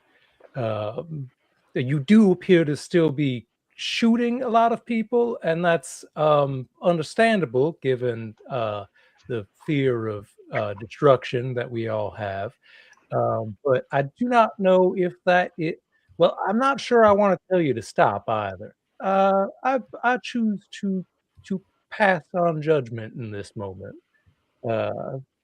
Who can say truly what is right and what is wrong? But definitely we should work together. So Back to being a bad therapist. yeah, so like a wall sort of shimmers, and Zugud is like a little bit confused by your back and forth, maybe, or not confused, just sort of listening intently, but also continues to shoot because they say, well, I'm here to protect you, and I am so glad to meet some softies who actually know what we're doing. We're going to go protect you and yes, and we can protect each other. I'm sure there's many things that we can do for each other as peers and good buddies. So what would you like to ask Zugud to do at this point? Because you need to, you have a limited amount of time as the nanite tsunami is nearing your position as you are heading towards it, brought on by a kind of front of these wraiths that are currently engaged with each other. So you have some time to make a plan and enact it now, but you will need to decide now what you are going to do to stop or avoid or survive the oncoming wave. Yeah, I guess I may even just say, Zugud, what can we do vis-a-vis not being destroyed by the wave of oncoming nanites? Do you think that if the nano mothers work together, maybe we can convince some of the neutral factions to come along, we might be able to weather this storm together? Is that within your sort of understanding? Are are you working? Are you connected together? Is that? Do you have any kind of functions regarding repelling? Okay, so mechanically, all right, Zugud is basically offers to help, like, defend you, or kind of protect you, depending on what you want to do. You have called on this immensely powerful ship ridiculously successfully, and Perhaps accidentally even. perhaps it was a roll of the die, and they are again continuing to shoot because they kind of know what's going on, which is a very dangerous scene, as other wraiths are kind of attacking each other and threatening you. So you may also want to communicate with your team what currently is going on and decide on a strategy together in order to use your new ally to your best advantage. So how do you want to do that? Does our ether speak reach our friends at this distance? It connects everybody, including do you need more Team help Vale. back there? Like, if Rochella asks you guys if you need more help, because I don't think he knows that Consort is in grave danger, and that you guys might be in grave danger. But I think everyone else who's in the ship, Cecil and Mike, and Falling Brooch Gainer, are all aware. This conversation isn't happening mentally between me and Zugud. You can jump in here. As Rochella is clearly flailing, having been suddenly given the keys to a giant ship. Like, he's just like, I didn't know I was going to become Meta Mother Pope today. You hear a conversation between sort of the echo of it. It's not being had directly with you. It's being had between two other people. You hear the voice of the combined Zeke Brewster person say, "Shall we?" And then the people who have been on Team Consort, that like the connection goes dead with them. You just lose them entirely. Concerning. What would the rest of the team like to do? Mike, Cecil, and Falling Brooch Gainer, you now have a large ship at your disposal. Rochella, I believe, has asked for some help deciding what exactly should be done with it. So what strategy would you like to take? Well, Cecil was thinking of just a way to do a massive amount of damage to one of these ships, but then Rochella's plea of peace also reached him, so then he sort of, okay, maybe not shooting is a good idea. So now he's pretty much lost again because he knows how to do damage, but peace has to be learned.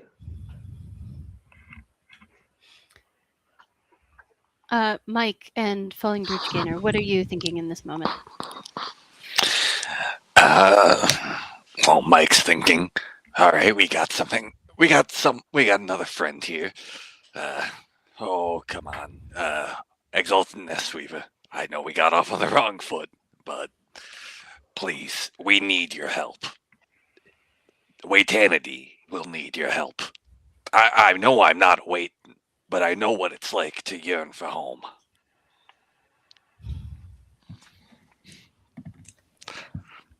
What are you asking for? I don't know, I guess I'm asking for how can Exalted Nestweaver port back and help form a plug, stop some of this wave.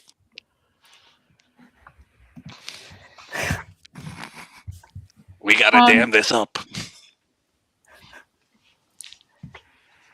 So If you'll recall, previously you convinced Exalted Nestweaver to stop being in the green ring, where you are now, and move half of her body. So now you're asking for her to come back. Yeah, sorry to contradict myself, but I'll contradict the agreement with you, but Roll charm. okay. This is charm. Won't go well. Oh, yeah. No, that's a 2. Mike is Mike's getting a little crazy-eyed. Just maybe he shouldn't have taken all those thinky boost at once. I just want to ask Falling Brooch Gainer, you're being used essentially as a walkie-talkie at this moment, but you've also put a lot into already in the last little while, in the last few hours. You have done and you have sacrificed a lot for Exalted Nestweaver's vision. What do you want her to do? How do you want to contribute to this situation? Yeah, I mean, it sounds like we just need to survive. Since FBG can't keep the stiffworks open, it seems like the team is going to succeed probably in closing them. It just try to stay alive and build Watana here as much as possible.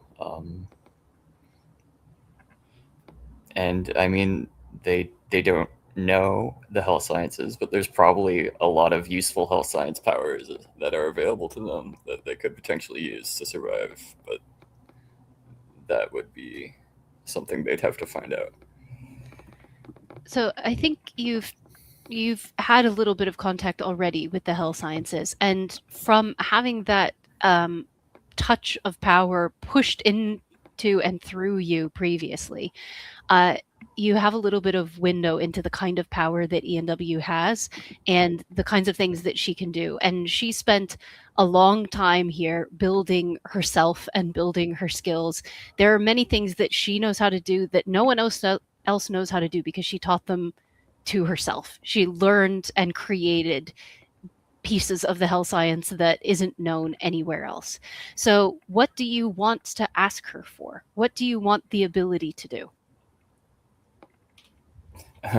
I mean, sounds like they just need a big bubble that they can exist in when this wave crashes down on them.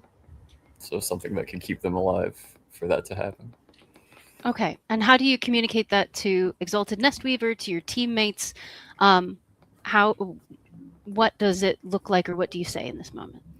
Yeah, I think it's just in their head while they're just buzzed from eating so much. They're just like, just keep us alive. We can figure everything out later. Maybe some kind of barrier or bubble. Just keep us alive.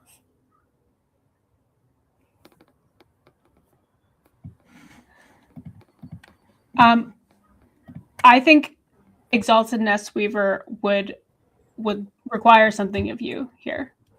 A promise after this is done. Whatever it is. Okay.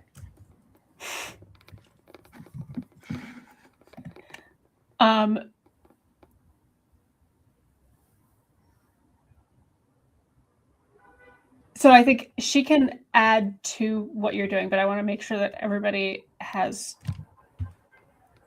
in mind what they're doing in this moment. Because, again, you all convinced her to be further away. So it's a little bit more difficult.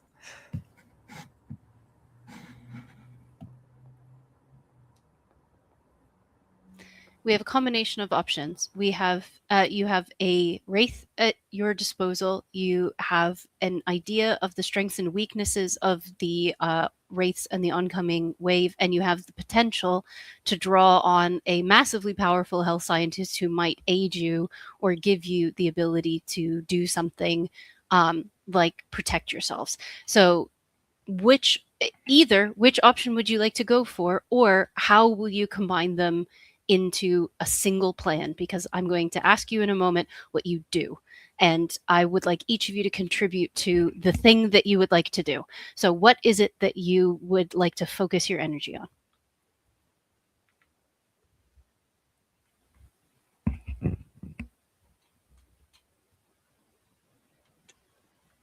I'd like to try to convince the I think bubble idea is kind of similar to what Rochella is thinking, in terms of just like, well, if we can just get the meta mothers to work together, maybe they can form some kind of barrier, not necessarily self-sacrifice, but just they can come together and use their abilities in such a way as to repel enough of this wave to survive, as opposed to being individually subsumed by it.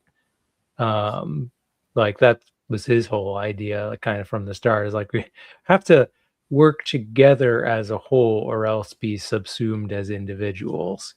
Okay, so you can build a bubble out of the wraiths and then potentially reinforce it or strengthen it or double it using the contribution or the hell sciences from Exalted Nestweaver. Is that what you're suggesting? Working together, yeah. Working together and then working together even more. Cecil, how are you feeling about this? Because there is an option for violence here if you want to take it. But what we are talking about is preservation and collaboration. How does Cecil feel about this, and what does he want to do to contribute?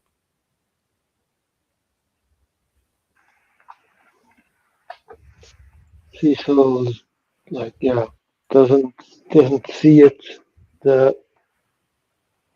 Like 99.999% chance of just being completely crushed. And like, it could be satisfying to just first bring down one of these raids that are attacking, but satisfying for just a second is not worth it. So like, if we can just get through it somehow, it'd still be better than not getting through it, but just like overwhelmed with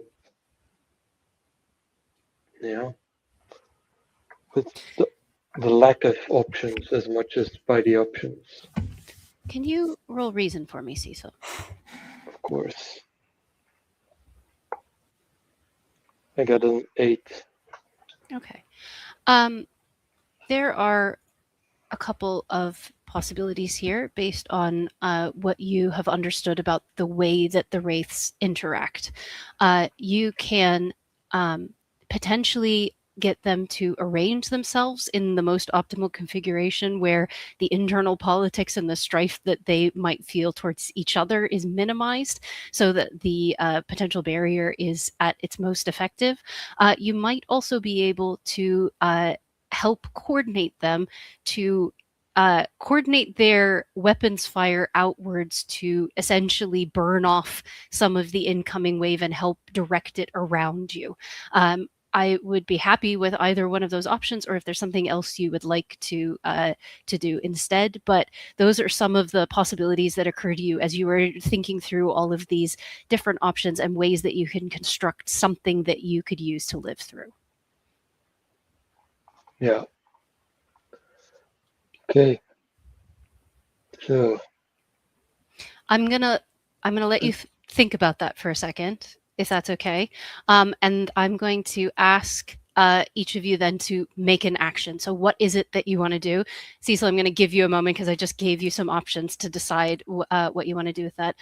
Mike, I'm going to start with you. And since you and Falling Breachgainer are both sort of in communion with Exalted Nestweaver in this moment and have some contact, a little bit more, a little less experience with the Hell Sciences. What is it that you want to do?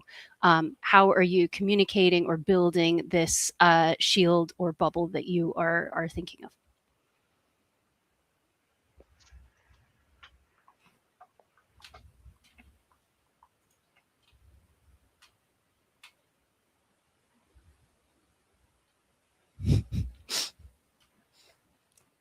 You're still muted. Sorry, just have a few different options on my sheet I'm combing through. But Mike is sitting here. He's like, I don't know if I can reach her anymore. But Falling Rouge Gainer, if you can feel her in there still, think for our sake. And he's going to disengage from Falling Rouge Gainer and be ready to twin this thing and give everybody a little extra boost. We can't be moving in a straight line here. We have to double up.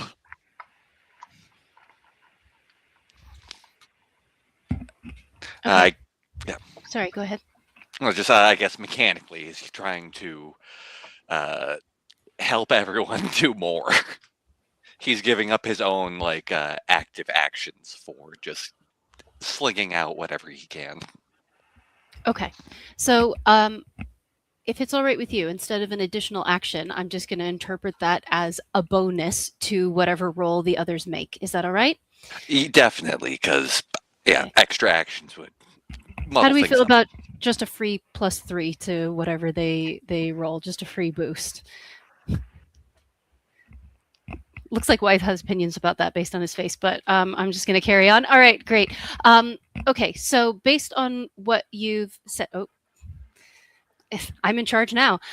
Based on what you've said, I want Rachella to decide what they are going to communicate to Zugud, because Zugud will listen to you and do what you want. Falling Rouge Gainer, whatever you want to ask of ENW, now is your chance. And Cecil, I want you to coordinate between Rachella, who is directing the Wraiths, and Falling Rouge Gainer, who is bringing in the Hell Science, and decide what the strategic focus of that bubble is and how you are going to bring them together. Let's start with Rachella. What direction are you giving to Zugud, and through it, the Meta Mothers and the Wraith faction that currently are listening to you? Form up. Okay. We need to bring it in.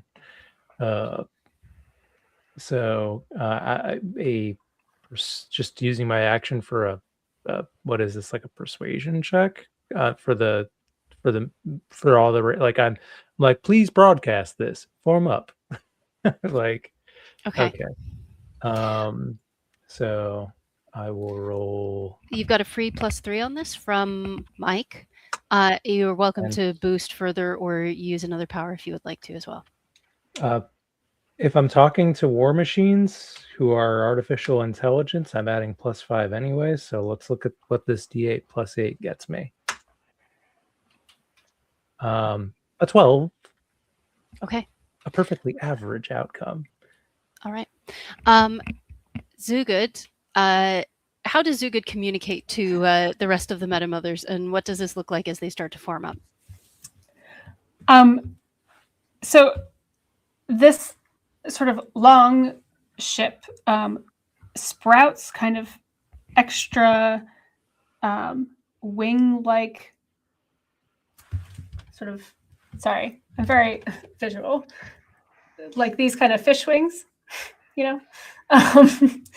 and gets into position, but already kind of was in position. So it's not like you have their attention. They're ready to do what you want, but maybe there are other Meta Mothers or Wraiths who could be persuaded to this faction elsewhere, that they're just like aren't any that aren't on your side, right? Like the Meta Mothers right now are on your side.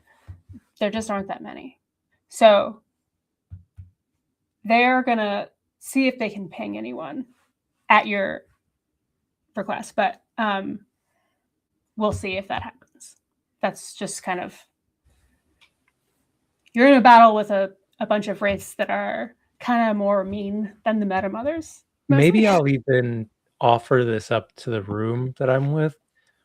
Are any of you guys particularly expert on the inner politics of war machines?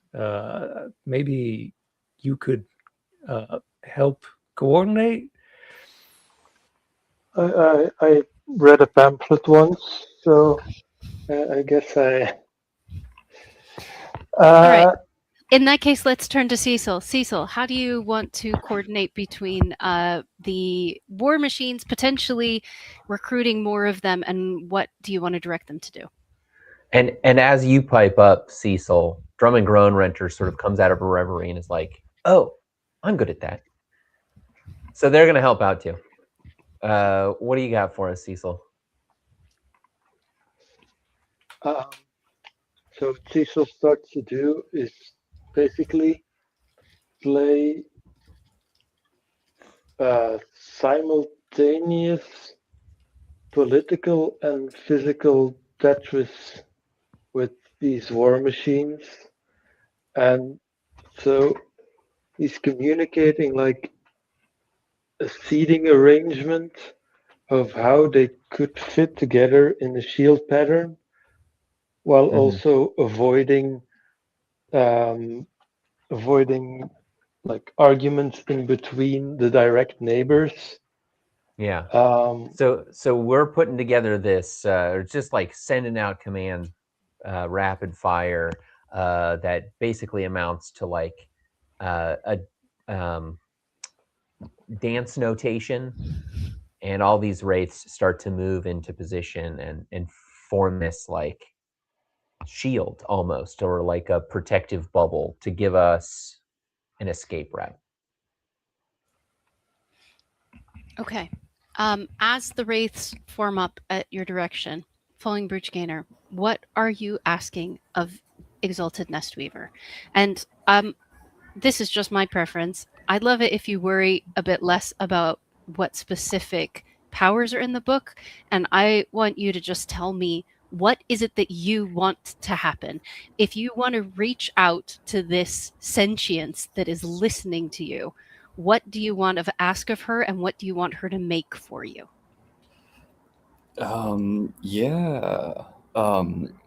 Falling Brooch Gainer is, of course, a banshee, and they've spent a lot of time with technology and all of that. So, yeah, they're just reaching out to Exalted Nestweaver, looking at this potential Tetris pattern, and is just like, I'm committed to Watana. Just reinforcing this barrier here seems like all that needs to happen to make sure we get out of this alive, if you can help with that in any way.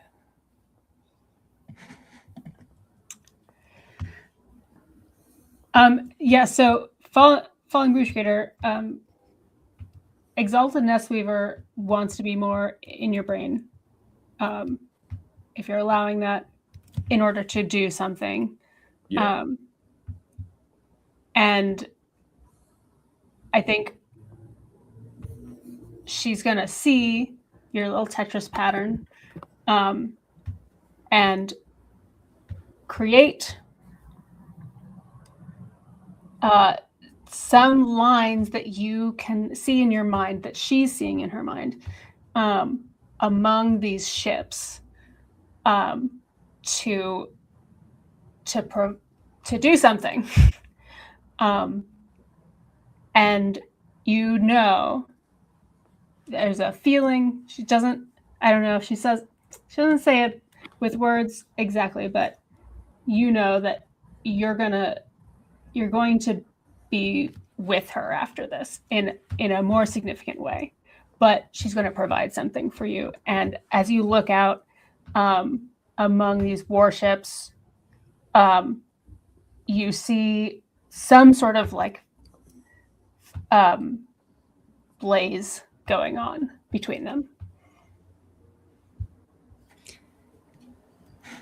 So you see perhaps something in the warping of light as the local physics of space-time change slightly as Exalted Nest Weaver extends some of her power through you to connect the wraiths that have assembled to create this bubble.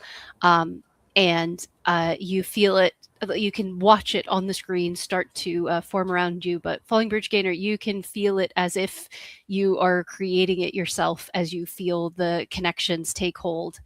As that bubble is forming, we're going to go back to the void miners who are sinking into the core to see what becomes of them. So let's jump back to the baleful core. Wyatt, do you want to take over?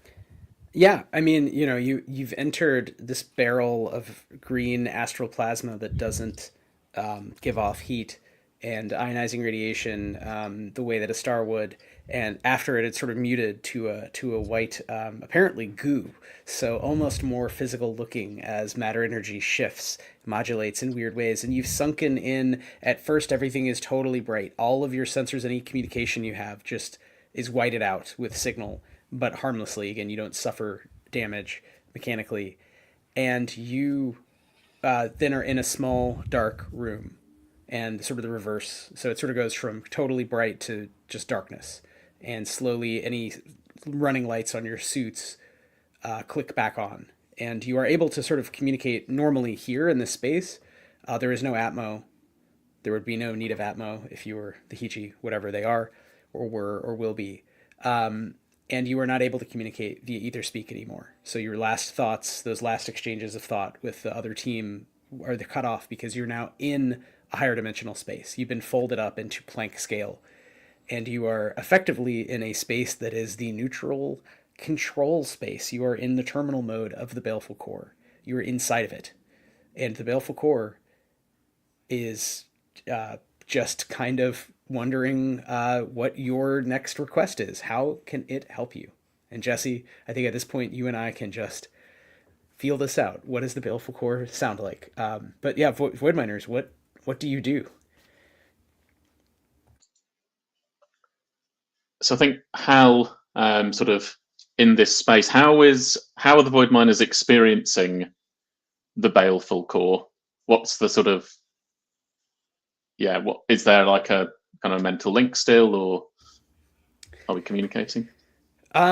What do you imagine, you speaking for your character, what does Hal imagine the people who made NARM and presumably Spindle to be like? Hal imagines them as extra dimensional beings and has no concept of how to place them in threespace. Then you feel behind you a kind of shadow, and the shadow can speak pleasantly. It sounds like many, many people at once, and there is some tinge of informaticity, like you know that this is another created being. You are speaking to a sort of informatic shadow, and not to a biological being, and not to a being at all, but a complex group of beings who are trying to present a clear, united voice to help. They would not think of you as lesser, but as more simple in design, right? A single intelligence, as opposed to a multiplicity of intelligences distributed across a structure that is light years long. So you can't see them, but you can sort of hear them in your voice, in your head, as many voices. For everyone, I would ask the same question.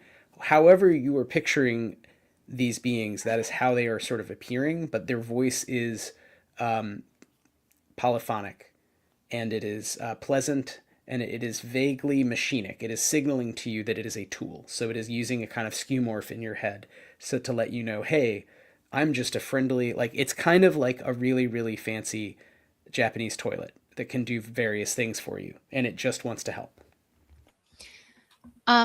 As we start to get our bearings here, the person who accompanies you, you feel that sort of tuning into a radio station again, that second mind in your own mind.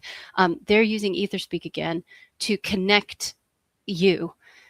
So those of us who are here inside the Baleful Core, and they are, you can immediately, and this is, previously it felt a little bit like walkie-talkies. This feels a little bit more like being in someone's head. They are working hard to connect your minds in a way that will allow you to better understand the multiplicity of intelligences that you are trying to speak to. And you are also seeing a bit into their head, and you see these sort of flashes of red at the corner of your vision.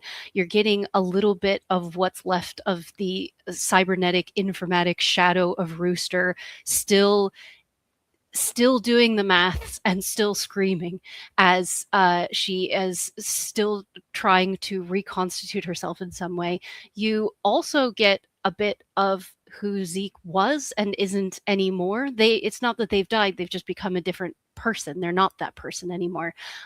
But you also beyond that get this sense of sort of a vastness, not vast in the sense that NARM is vast, but you see a planet covered in some kind of ocean with two stars in the distance, a red and a blue star. And you get this sense that you are connected to each other and that your minds are a bit more in sync and a bit more immediately connected than they have been before.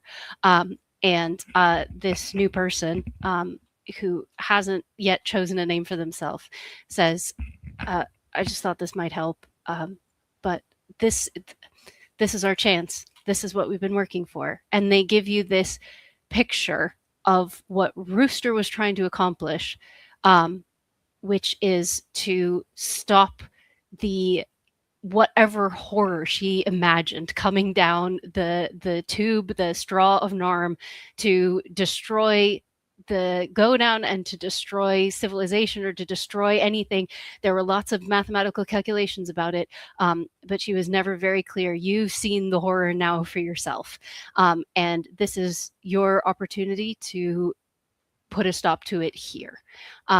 So they are spending their, like, working proactively to keep you in sync and give you a boost to present your case to the Baleful Core, which is listening. So what would you like to say to the Baleful Core, and what would you like to ask it to do? So I think Hal would say, of course, we are in quite a rush here, but manners are very, very important, and I do think we should respect our elders. So, Beulah, would you like to make your case? I don't understand much of what is going on, obviously. I was not prepared to be here. But I see many very good-willed people around me who strive to do what is good. And what actually seems to be good is to close the door, essentially. Look at that person who's not that young, maybe Rooster, whatever your name was. It appears that the folds you're made of are very agitated, but in a very good way, in a way that should show you, door person, that you should close, because look at them. They are all, you see the edge of their body, and you see the edge of the body of my friend Horse here, who is also very much pressed for the matter. So trust what you have to do. You know that what is out there, and I gesture generally in whatever is outside, is so much worse than the life that you've experienced so far. So please do the right thing and listen to us, because we come here as friends, and that's what you wanted at the beginning. That's how you started up this conversation, right? We're friends. We're all friends. And that creature out there, that thing, I don't know what it is, but it's not friendly.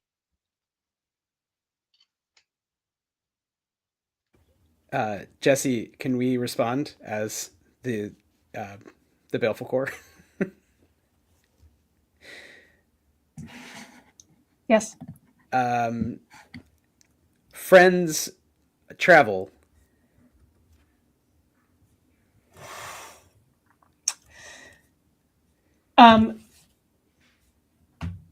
I see age and technology. Unfriends also travel.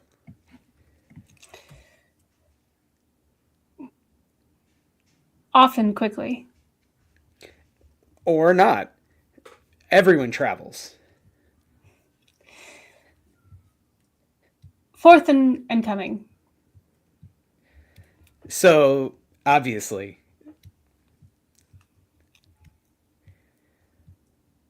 Are you helpers?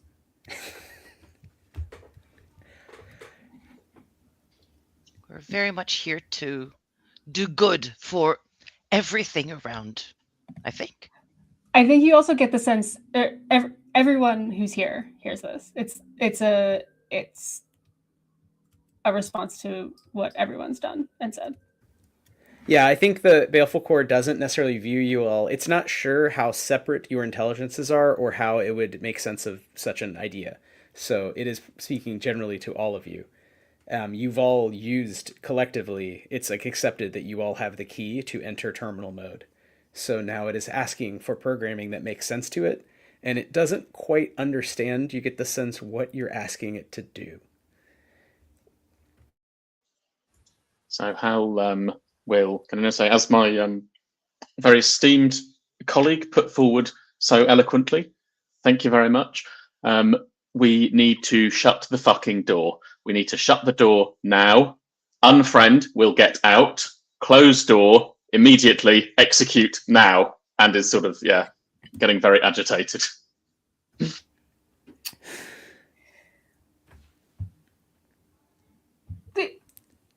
These things happen time and again.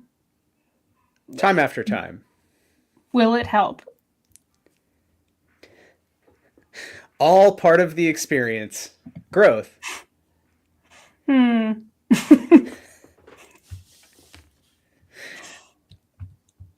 Unfriends are friends. All things are circles. All things can join.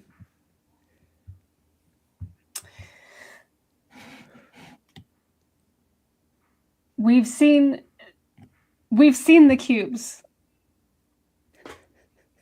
Everyone's seen the cubes.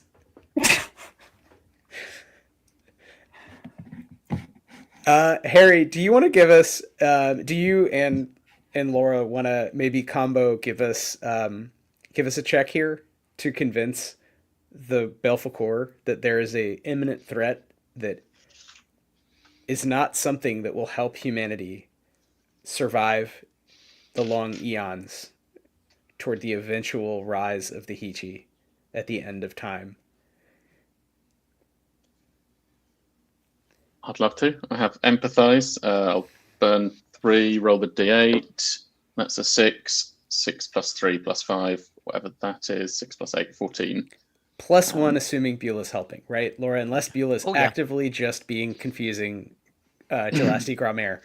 That's a 15. So, again, these are off the charts, high-level successes. Jesse, do you want to respond as you consider Hal's arguments? As we consider Hal's arguments. Sorry. Oh, cubes. So you kind of get Hal's arguments are like all fine and dandy, but you see in your mind the Heechee seeing, or the Baleful Core seeing through you, and the dangers on the one hand and on the other, left and right, and what will ultimately help. They may not have like trusted you at first, or not. They wanted you to be friends.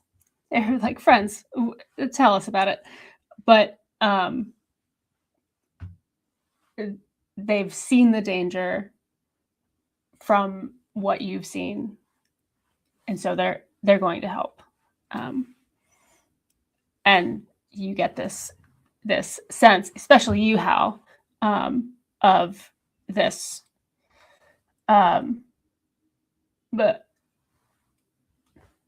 strange humming, buzzing, as they like make this agreement. Yeah, and Laura, did you want to go ahead and try to use the fact that you are emergently able to bend, quantum physics with your mind to show the Baleful Core a little more of what Hal is describing logically extremely well? I think I can try and impart visions, but really what I want to do, apart from this, which would not be really seduction, would be to gently press onto some minds that it is indeed very important, and that we can go a way that will be beneficial to the Baleful Core and to us as a whole group. So I think mentally I will transcend images of what we've seen and of how Consort talked to us, how the basically the end of NARM was to me, even though I saw so little of it. And yeah, I will try and send that over to the core. Can I do that? Yeah, absolutely. I mean, you mentioned, so you typed in the chat, you're thinking of Yeah, a specific I hell want to. science power. So I think that would make sense here to try to connect across the gulf of sort of biological and machine and millions of years of technological evolution and your ability to kind of voice your argument reasonably in a relatively short period of time. Yeah, I will curve the hand towards closing the door by pouring honey. Basically, I think I only need to burn 4 grit for that power to work. Yeah, this is just communicating. Yeah, you're just kind of opening up your mind. Me telling friends, let's remain friends. If we don't do that, then we're toast, as my horse friend said. And I show everything that we've seen so far. Yeah, you're showing that out of higher dimensions come the self-replicating wave, the meat wave of the Duke of the Red Pyramid, unborn, in fact, killed in all meaningful sense, but just remaking over and over again their body, unable to control in their undeath, essentially, what will become as they re-enter threespace and head toward the Baleful Core or any stiffworks. All stiffworks here can be avenues for them to eventually reach Spindle, go back to Terra, restart the Shardcaster network, reach all of the worlds once touched by Tephnian hegemony, and turn them into essentially disgusting blobs of rusted meat. As Rooster was afflicted with that disease, right, that slowly turned her to sort of a horrible stone red sculpture. While this is happening, any last thoughts from the Veil? This is how you are successfully convincing the Baleful Core to not just turn itself off, but use its abilities to very intricately control how time and space sort of work locally here to shut down all stiffworks, to prevent stiffworks from working in NARM. While this is happening, last thoughts from either Jesse, Harry, or Laura before we sort of move on from this success. So I don't know if it's for now or if we pick it up later, but what Hal would like to do would be to tell the Baleful Core to allow Grandma out first, and that Hal would then intend to remain. Can you say a little bit more about that? So Hal is feeling the energy here, the radiation, and it's too much for Hal's kind of processing and power. It's overloading. Hal would sort of be proposing a merger of sorts to join the Baleful Core, to spill the algae, the energy, this radiotrophic algae into the Baleful Core, and to join with the core for whatever it may become next, and to allow the other void miners out before this happens. So that's Love the this. pitch. I think the Baleful Core doesn't even understand why this wouldn't be the norm. Everyone should just be merged with everyone. That is the default state. And so you don't experience this as anything like a death. This is much closer to an apotheosis. And the term that you might have heard whispered in the archive is joining the river. And this is the idea of what the Hichi ultimately did and how they became not a species of advanced aliens, but a sort of aspect of the cosmos. So maybe we can come back at the end, Harry, to sort of Hal and where Hal ends up at the end of this venture. That actually brings up what happens to the others. So in terms of player characters, Laura, I think your new Beulah, the Gelasti grandmother, is the last player character to witness this. Do you leave safely the Baleful Core? I think I do. Can I grab one little piece of weird horse before I leave as a keepsake? Up to Harry. Of course, you can grab what you like: algae, the watch, the horse, whatever. It's being merged in. And actually, I was just going to say, before leaving the other player characters, Hal was going to burn 7 grit for a permanent hoodwink to say, "I'm not afraid," and and then also you burn 5 grit to use command to tell Grandma to go home to Darasan safely. You incept yourself. You're not afraid. You command Beulah, you're basically Mouse, like in company terms, this like stowaway who happens to be a psychic badass, to leave safely. And Laura, Beulah is now on the outside of the Baleful Core, which is still slowly spinning, but there is no fire, there is no plasma. The whole thing is just an empty asteroid. It's just an empty black stone barrel.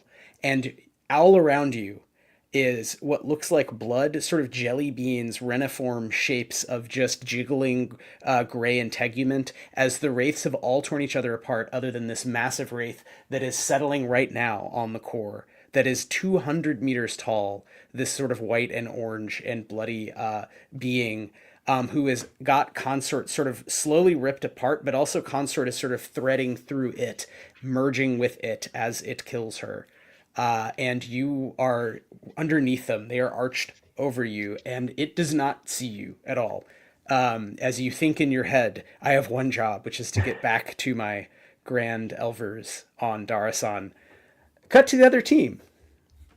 I was going to ask, can I just take a brief moment as we like zoom out before we cut to the other team? We see this, towering wraith over teeny tiny Beulah on the outside of the Baleful Core, and we zoom out and we keep zooming out and we see the entirety of the opening of NARM and the wave of red nanites that used to be the Red Duke and are still animated by whatever whatever belief that the Red Duke was carrying him to assimilate everything, boil out, and it looks like the side of a tilted pot with all of the foamy red nanites boiling over. And then we cut to the interior of Nettle Shield.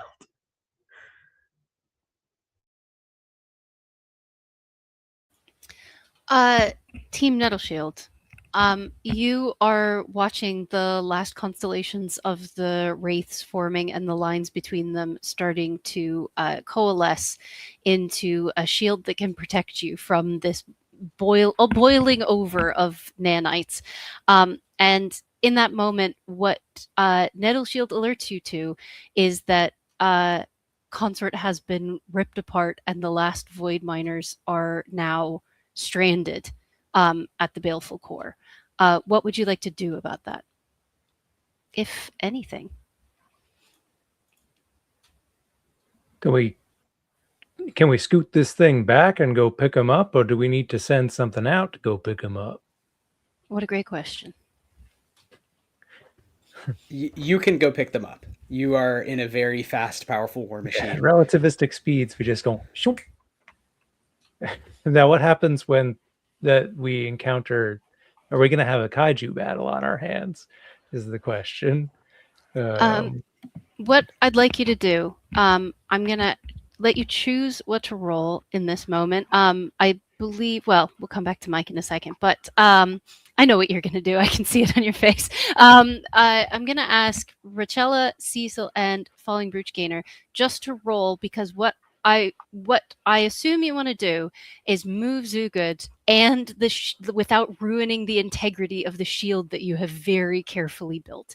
So you need to coordinate the movement of the entire bubble around the sword wraith that you are currently inhabiting. And so I'd like all three of you, each focusing on a different part of this. Rachella, I assume communicating with the Wraith, Falling Brooch Gainer maintaining the Hell Science shield, and Cecil monitoring the placement of the Wraiths and coordinating between them.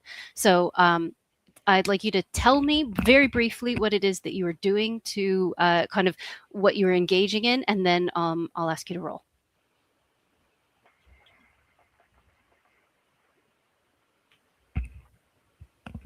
Cecil, do you want to start?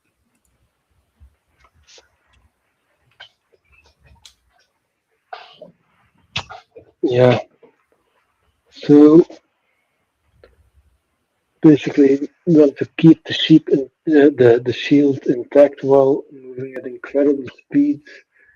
It's like, yeah, you know how a flock of birds moves without bumping into each other, but we want to do that, but without any gaps.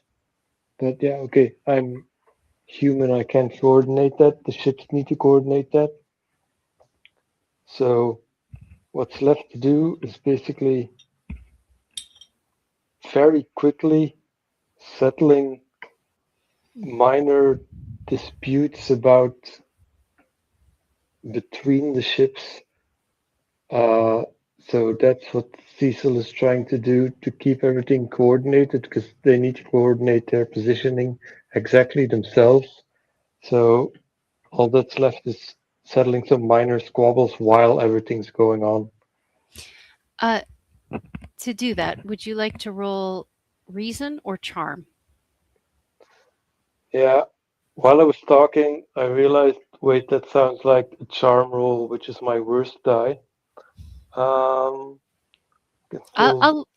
I'll let you choose, because reason also makes sense here in terms of using what you have learned about them in order to talk them into getting along.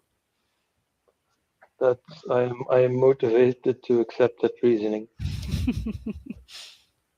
So this is like standard difficulty. Mm-hmm. All right. Yeah, I'll still burn 9, because if I don't burn it now, when the hell will I? Well, exactly. Almost a 1, but not quite. Don't do this to me.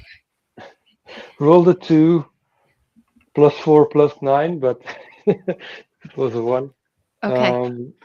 Okay, so for 5, 15. Okay. Right. You I think as you are really using your brain for this, coordinating with the ships, you see some of them start to get close to each other. You see the chatter start to heat up again, and you're able to balance them out. And you have that picture. Has Cecil ever seen a murmuration of starlings?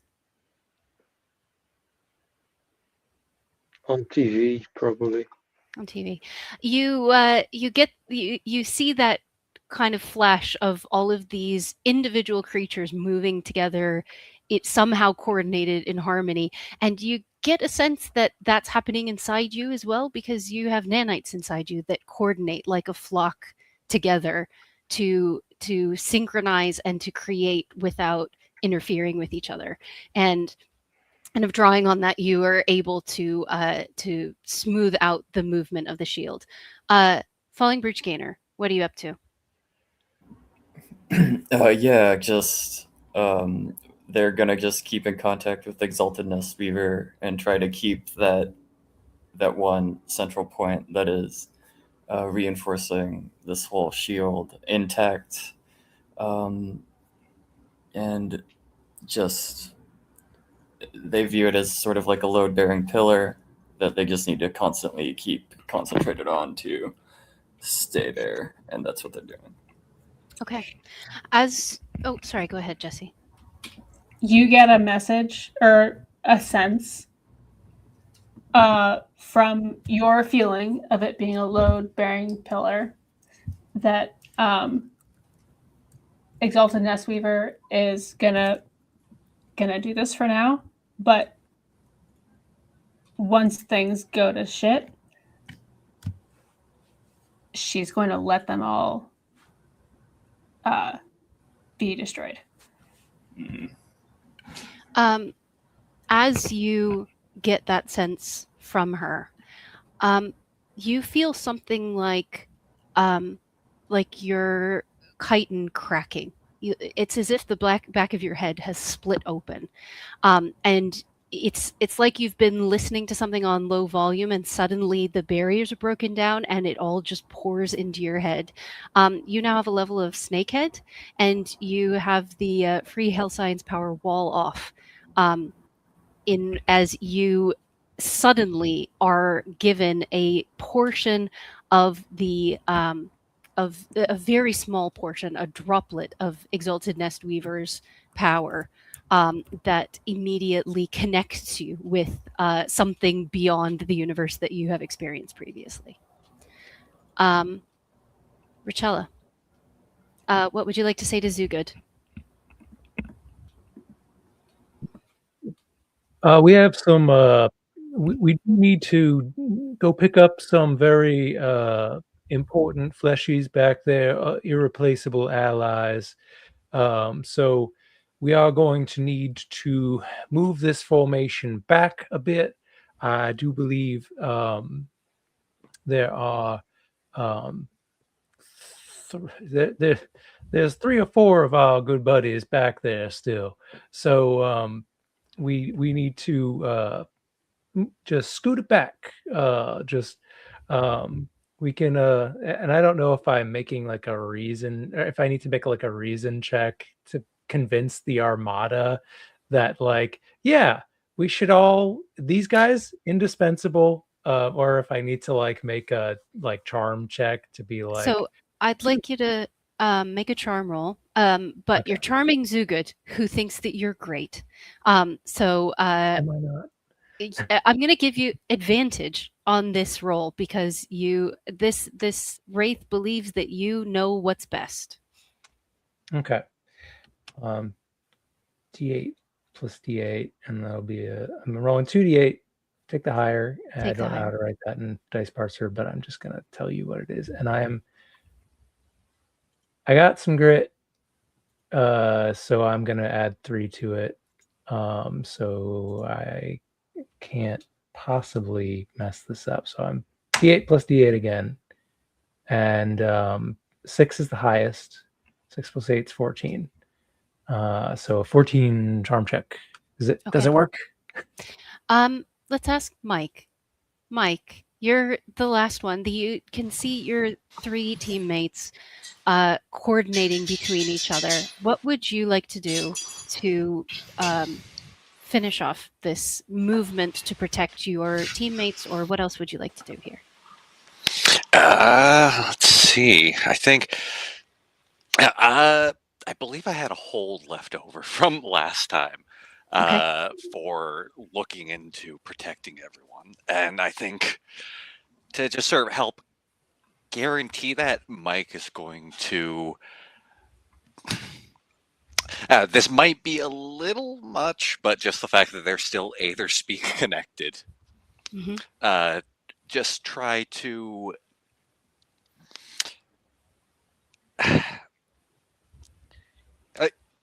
He's gonna try calling out to the rest of the team, letting them know we're on our way. Don't wait. Don't worry. We'll make it. Let's see.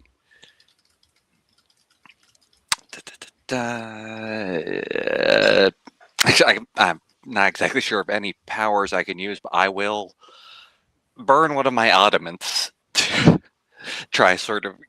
I'm going to pull out the yummy impossible shell and try blowing on it like a conch. Okay. All right.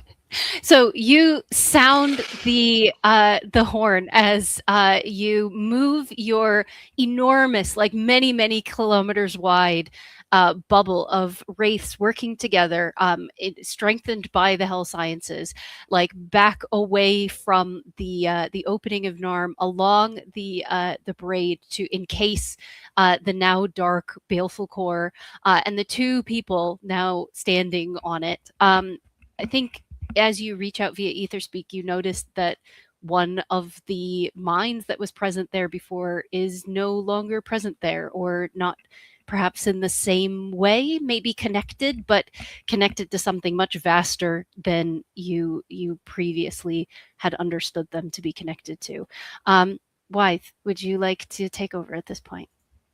Yeah, I mean, so we're all back in one location. Zugud travels very quickly away from the warring factions, which are all also not fighting each other because the center gravity, the center mass rather of the Duke of the Red Pyramid's body of nanites devolving out of higher dimensional space into threespace, into visibility, is upon us. There is essentially a meat wave filling NARM and wrecking things in its path that are not protected, either by Exalted Nestweaver, by a powerful wraith, or by some other force.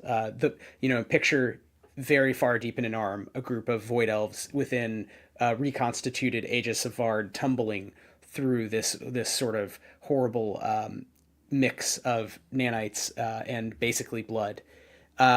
You all are at the baleful core at the end as they're spilling out into space, unable to find any stiffworks. You've shut down all of the ways by which these pre-programmed, absolutely obsessive, oppressive war machines distributed now across millions of miles of space in this tiny thin line, are seeking some means to return to Terra, to return to the worlds of the Shardcaster network of Late Tephnian hegemony, and all they are able to do is spill out forever in the void, in the middle of nowhere. It doesn't really matter how fast they traveled. Even if they traveled at the speed of light, they are nowhere near Terra. It would take them essentially infinity. They don't know where to go, and they are just tumbling into a net beyond you. All of you are pushed forward in this rush, shielded by something or another. The partisans of the Neo-Red Pyramid, the wraiths who decided this is a good thing, they would call themselves, in some translation, the Future Bringers, are unharmed. And indeed, the massive being at the Baleful Core who has come here to destroy the Godown, destroy Consort and Nettleshield, who holds Consort ripped apart in his hands, is essentially unharmed as the wall of nanites, the wave, breaks around him, the tsunami. Zugud is on the other side, shielded, picking up first Beulah and then Akilv and the artist formerly known as Zeke and or Rooster, who were racing around. They were sort of ejected from different ends of the core. All of you are together on Zugud, or on Nettleshield inside Zugud, and on the opposite side of you, on this basically asteroid-shaped black stone barrel, you see the impossibly tall Hanba, the evil father, one of these powerful Late Tephnian partisans of the Red Pyramid, is consuming Consort, and Consort is broadcasting on all channels. It is right. It is good. Do not be afraid. We will merge. I will give up myself, and my meta mothers will make the future bringers less myopic in their gaze upon the future and what humanity and the products of humanity, the daughters of humanity, could one day achieve. And she's broadcasting this message of peace as she's basically merging into the being of Hanba. And all of you need to go somewhere because you are in the middle of nowhere and are under attack by the forces, the passive environmental destruction of the fragments of the Duke of the Red Pyramid, whose mind is now scattered across trillions upon trillions, uncountable numbers of nanomachines. There are now regions of him, almost as if for a hex crawl, with different intents and different memories and different ways of being toward others. There are also now many wraiths of different factions scattered. There are void elves scattered, and there are the Waitenoids following Exalted Nestweaver, their prophetess, gigantic and not omniscient but extremely powerful, scattered throughout NARM. NARM has been remade by this event. You all have survived. You have shut down your only means home you have no way to leave, but you do have a ship that will take you where you want to go. You actually have two, it turns out. And with that, we will have to end this particular stream and this version of the campaign, but with the idea that we will return soon with a new campaign exploring what you all choose to do, you and all the other void miners who you'll pick up for narrative convenience. You can pick them up in between along the way. And you are now on a sort of odyssey through not a empty, dark stone straw that is many unknown light years long, but one filled with horrible self-replicating rust meat. So if that sounds like fun to you, then come join us on the server, tune back in. Before we go, any parting thoughts? I feel like there may be a few key other things we wanted to cover. I know we're a little over time, but if folks can hang on, of course, I'd be happy for everyone to get a last chance to kind of weigh in on where your void miner is at in this moment as you're speeding very quickly away from the powerful wraith who wants to destroy you and into the unknown. And maybe we start with just to keep it moving, if we want to just call on folks. Ryan, does Drumming Grown Renter, the hapless middle management who goes back and forth, or did go back and forth between NARM and Spindle to figure out what the company would allocate resource-wise to the Godown, which is now been ripped apart. What is your thought, since you're technically in charge, but have been cowering inside Nettleshield, unable to help that much during this firefight? Yeah, so just trying to like process having come back to NARM at exactly the wrong moment. What is my lot in life now?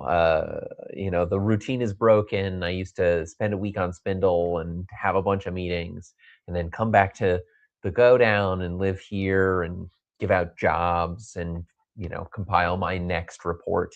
And that was it. But then decades ago, I was one of these adventurers as the company started to explore whether the idea of exploring NARM would be profitable after the Tackquake ended some maybe 20 years ago or so. So it's been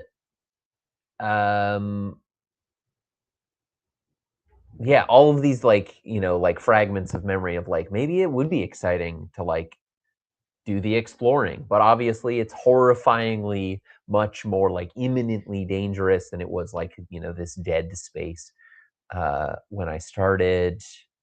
But like, guess I don't have a choice, so maybe I'll just make the most of it. Maybe this is going to be exciting. This is going to be a great time. Who else in the universe gets the opportunity to dive through cities made of meat and see what this horrifying the Hellstraw has to offer? So Drumming Grown Renter is choosing optimism. Nice. Should we go like popcorn? And let's just popcorn really quick. Last cool. thoughts. Well, Laura's right next to me. So what about Beulah? I was told in no light terms to go back to Darasan. Well, I'm a little tired. I'm going to try and do that as soon as I can. My real motivation is to kind of survive / bask in the sun / go back to my family because they'll know what to do. But I grabbed, I don't think I had time to say that before. I grabbed algae from Hal's oozing body because I thought it would be nice like to have a little garden of algae in Darasan. I'm sure that they'll have a pond somewhere. But right now I just want to survive, so I'm going to hold on to Rooster Zeke for comfort / safety because they seem very able, and I'll just go back to Darasan since I've been commanded to do so. Very briefly, they will just have Beulah on their arm so that she has someone to hold on to. And with their other hand, they are strapping on a wristwatch that is broken. Let's go to Falling Breach Gainer. Yeah, Falling Breach Gainer has made a lot of promises to Exalted Nestweaver to achieve the things that they did just now, and they're just intent on keeping them and exploring as much of this new NARM as possible to make sure that happens.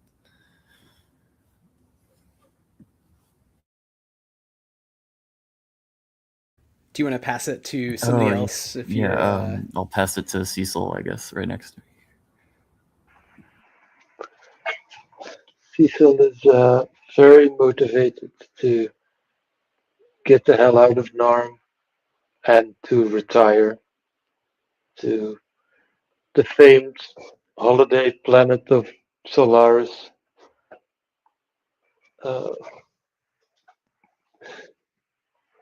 And look to Rochella. Yeah, Rochella's just like taking a breath. He's looking more tired than he's looked in a while. Like, okay, well, got through that. Thank you, Zoo Good. Just like pats on the side of the he's like, oh wait, that is Nettle Shield. Thank you, Nettle Shield. Also, everyone, wonderful work, team.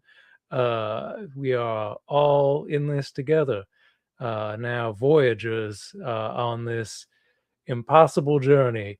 Thank you all around. Yes, Zoo Good. Are you capable of creating gentle beams of ultraviolet light, approximately the intensity of a sun from a Goldilocks planet? Because that would be good. Because I am real pooped. I'm just gonna sit down. Oh boy. that's all he has to say. And Mike, the last player character who hasn't spoken, please. Mike is considering the possibilities laid out before them. They have this endless structure now filled with life of a sort. He knows he has no way home, but home is still somewhere out there. So there's a bittersweet quality to that. And he considers, much like he's become home to something else, maybe this can be his new home. As he looks down at his arm, waving around without his input.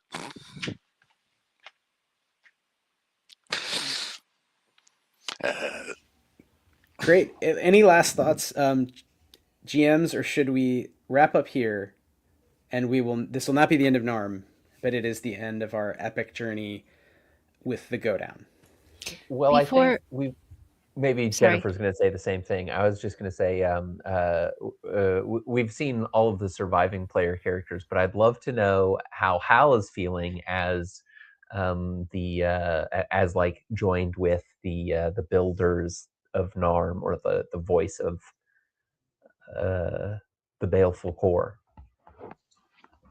So Hal sort of sinking and soaking into the core of NARM, the Baleful Core, sort of the intense, frantic, manic energy that had just been building and escalating since sort of the conflict and the radiation spikes is sort of dissipating, diffusing, links are forming, and quite unlike a lot of the other players, Hal finally feels like perhaps he has found home. There are some familiarities in these connections. Hal never knew his origins or where he might have actually come from, and perhaps Hal's actual origins have some link with the Heechee, the architecture that sort of brought this place together, and Hal finally feels like he is home, and he sort of can breathe, well, not literally, relax, and form a part of where he feels he's supposed to be.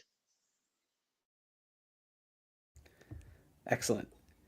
Well, with that, why don't we imagine Hal rushing off into this sort of web of light across all of time and space, connected by fine scale manipulation of the facts of loop quantum gravity that we can't begin to understand, while a tube of black stone is filled with horrible self-replicating meat, while a crew of intrepid void miners is blasting through it, listening to maybe some music, beaming some UV beams if they are photobionts, etc. While back on Darasan in the lake, where Beulah once took the Grand Elvers, a very confused half-kilometer long Late Tephnian orbital weapons platform shaped sort of like a flat arrow-headed planarian worm shoots out into the sky, firing lasers at nothing. And screams in Late Tephnian, "What the?" And then we cut. And this has been NARM 1.0. We'll restart with NARM 2.0 thanks to all our amazing players and GMs. We did it, guys. We blew up a lot of the NPCs and locations that we spent a bunch of time establishing, so gotta love that. Thanks to everyone who's tuned in, and if you enjoy Stillfleet or just are really confused and intrigued, either way, you can check out everything we do at stillfleet.com or join the Discord. Join us for some games. We'll be playing more of them. Any last important shouts, or are we good to close down the stream? But players, please don't go anywhere. We just want to say thanks again, off-cam. We're good? Okay, I'm going to click the red button. Thanks again, anyone who's watching now or in the future.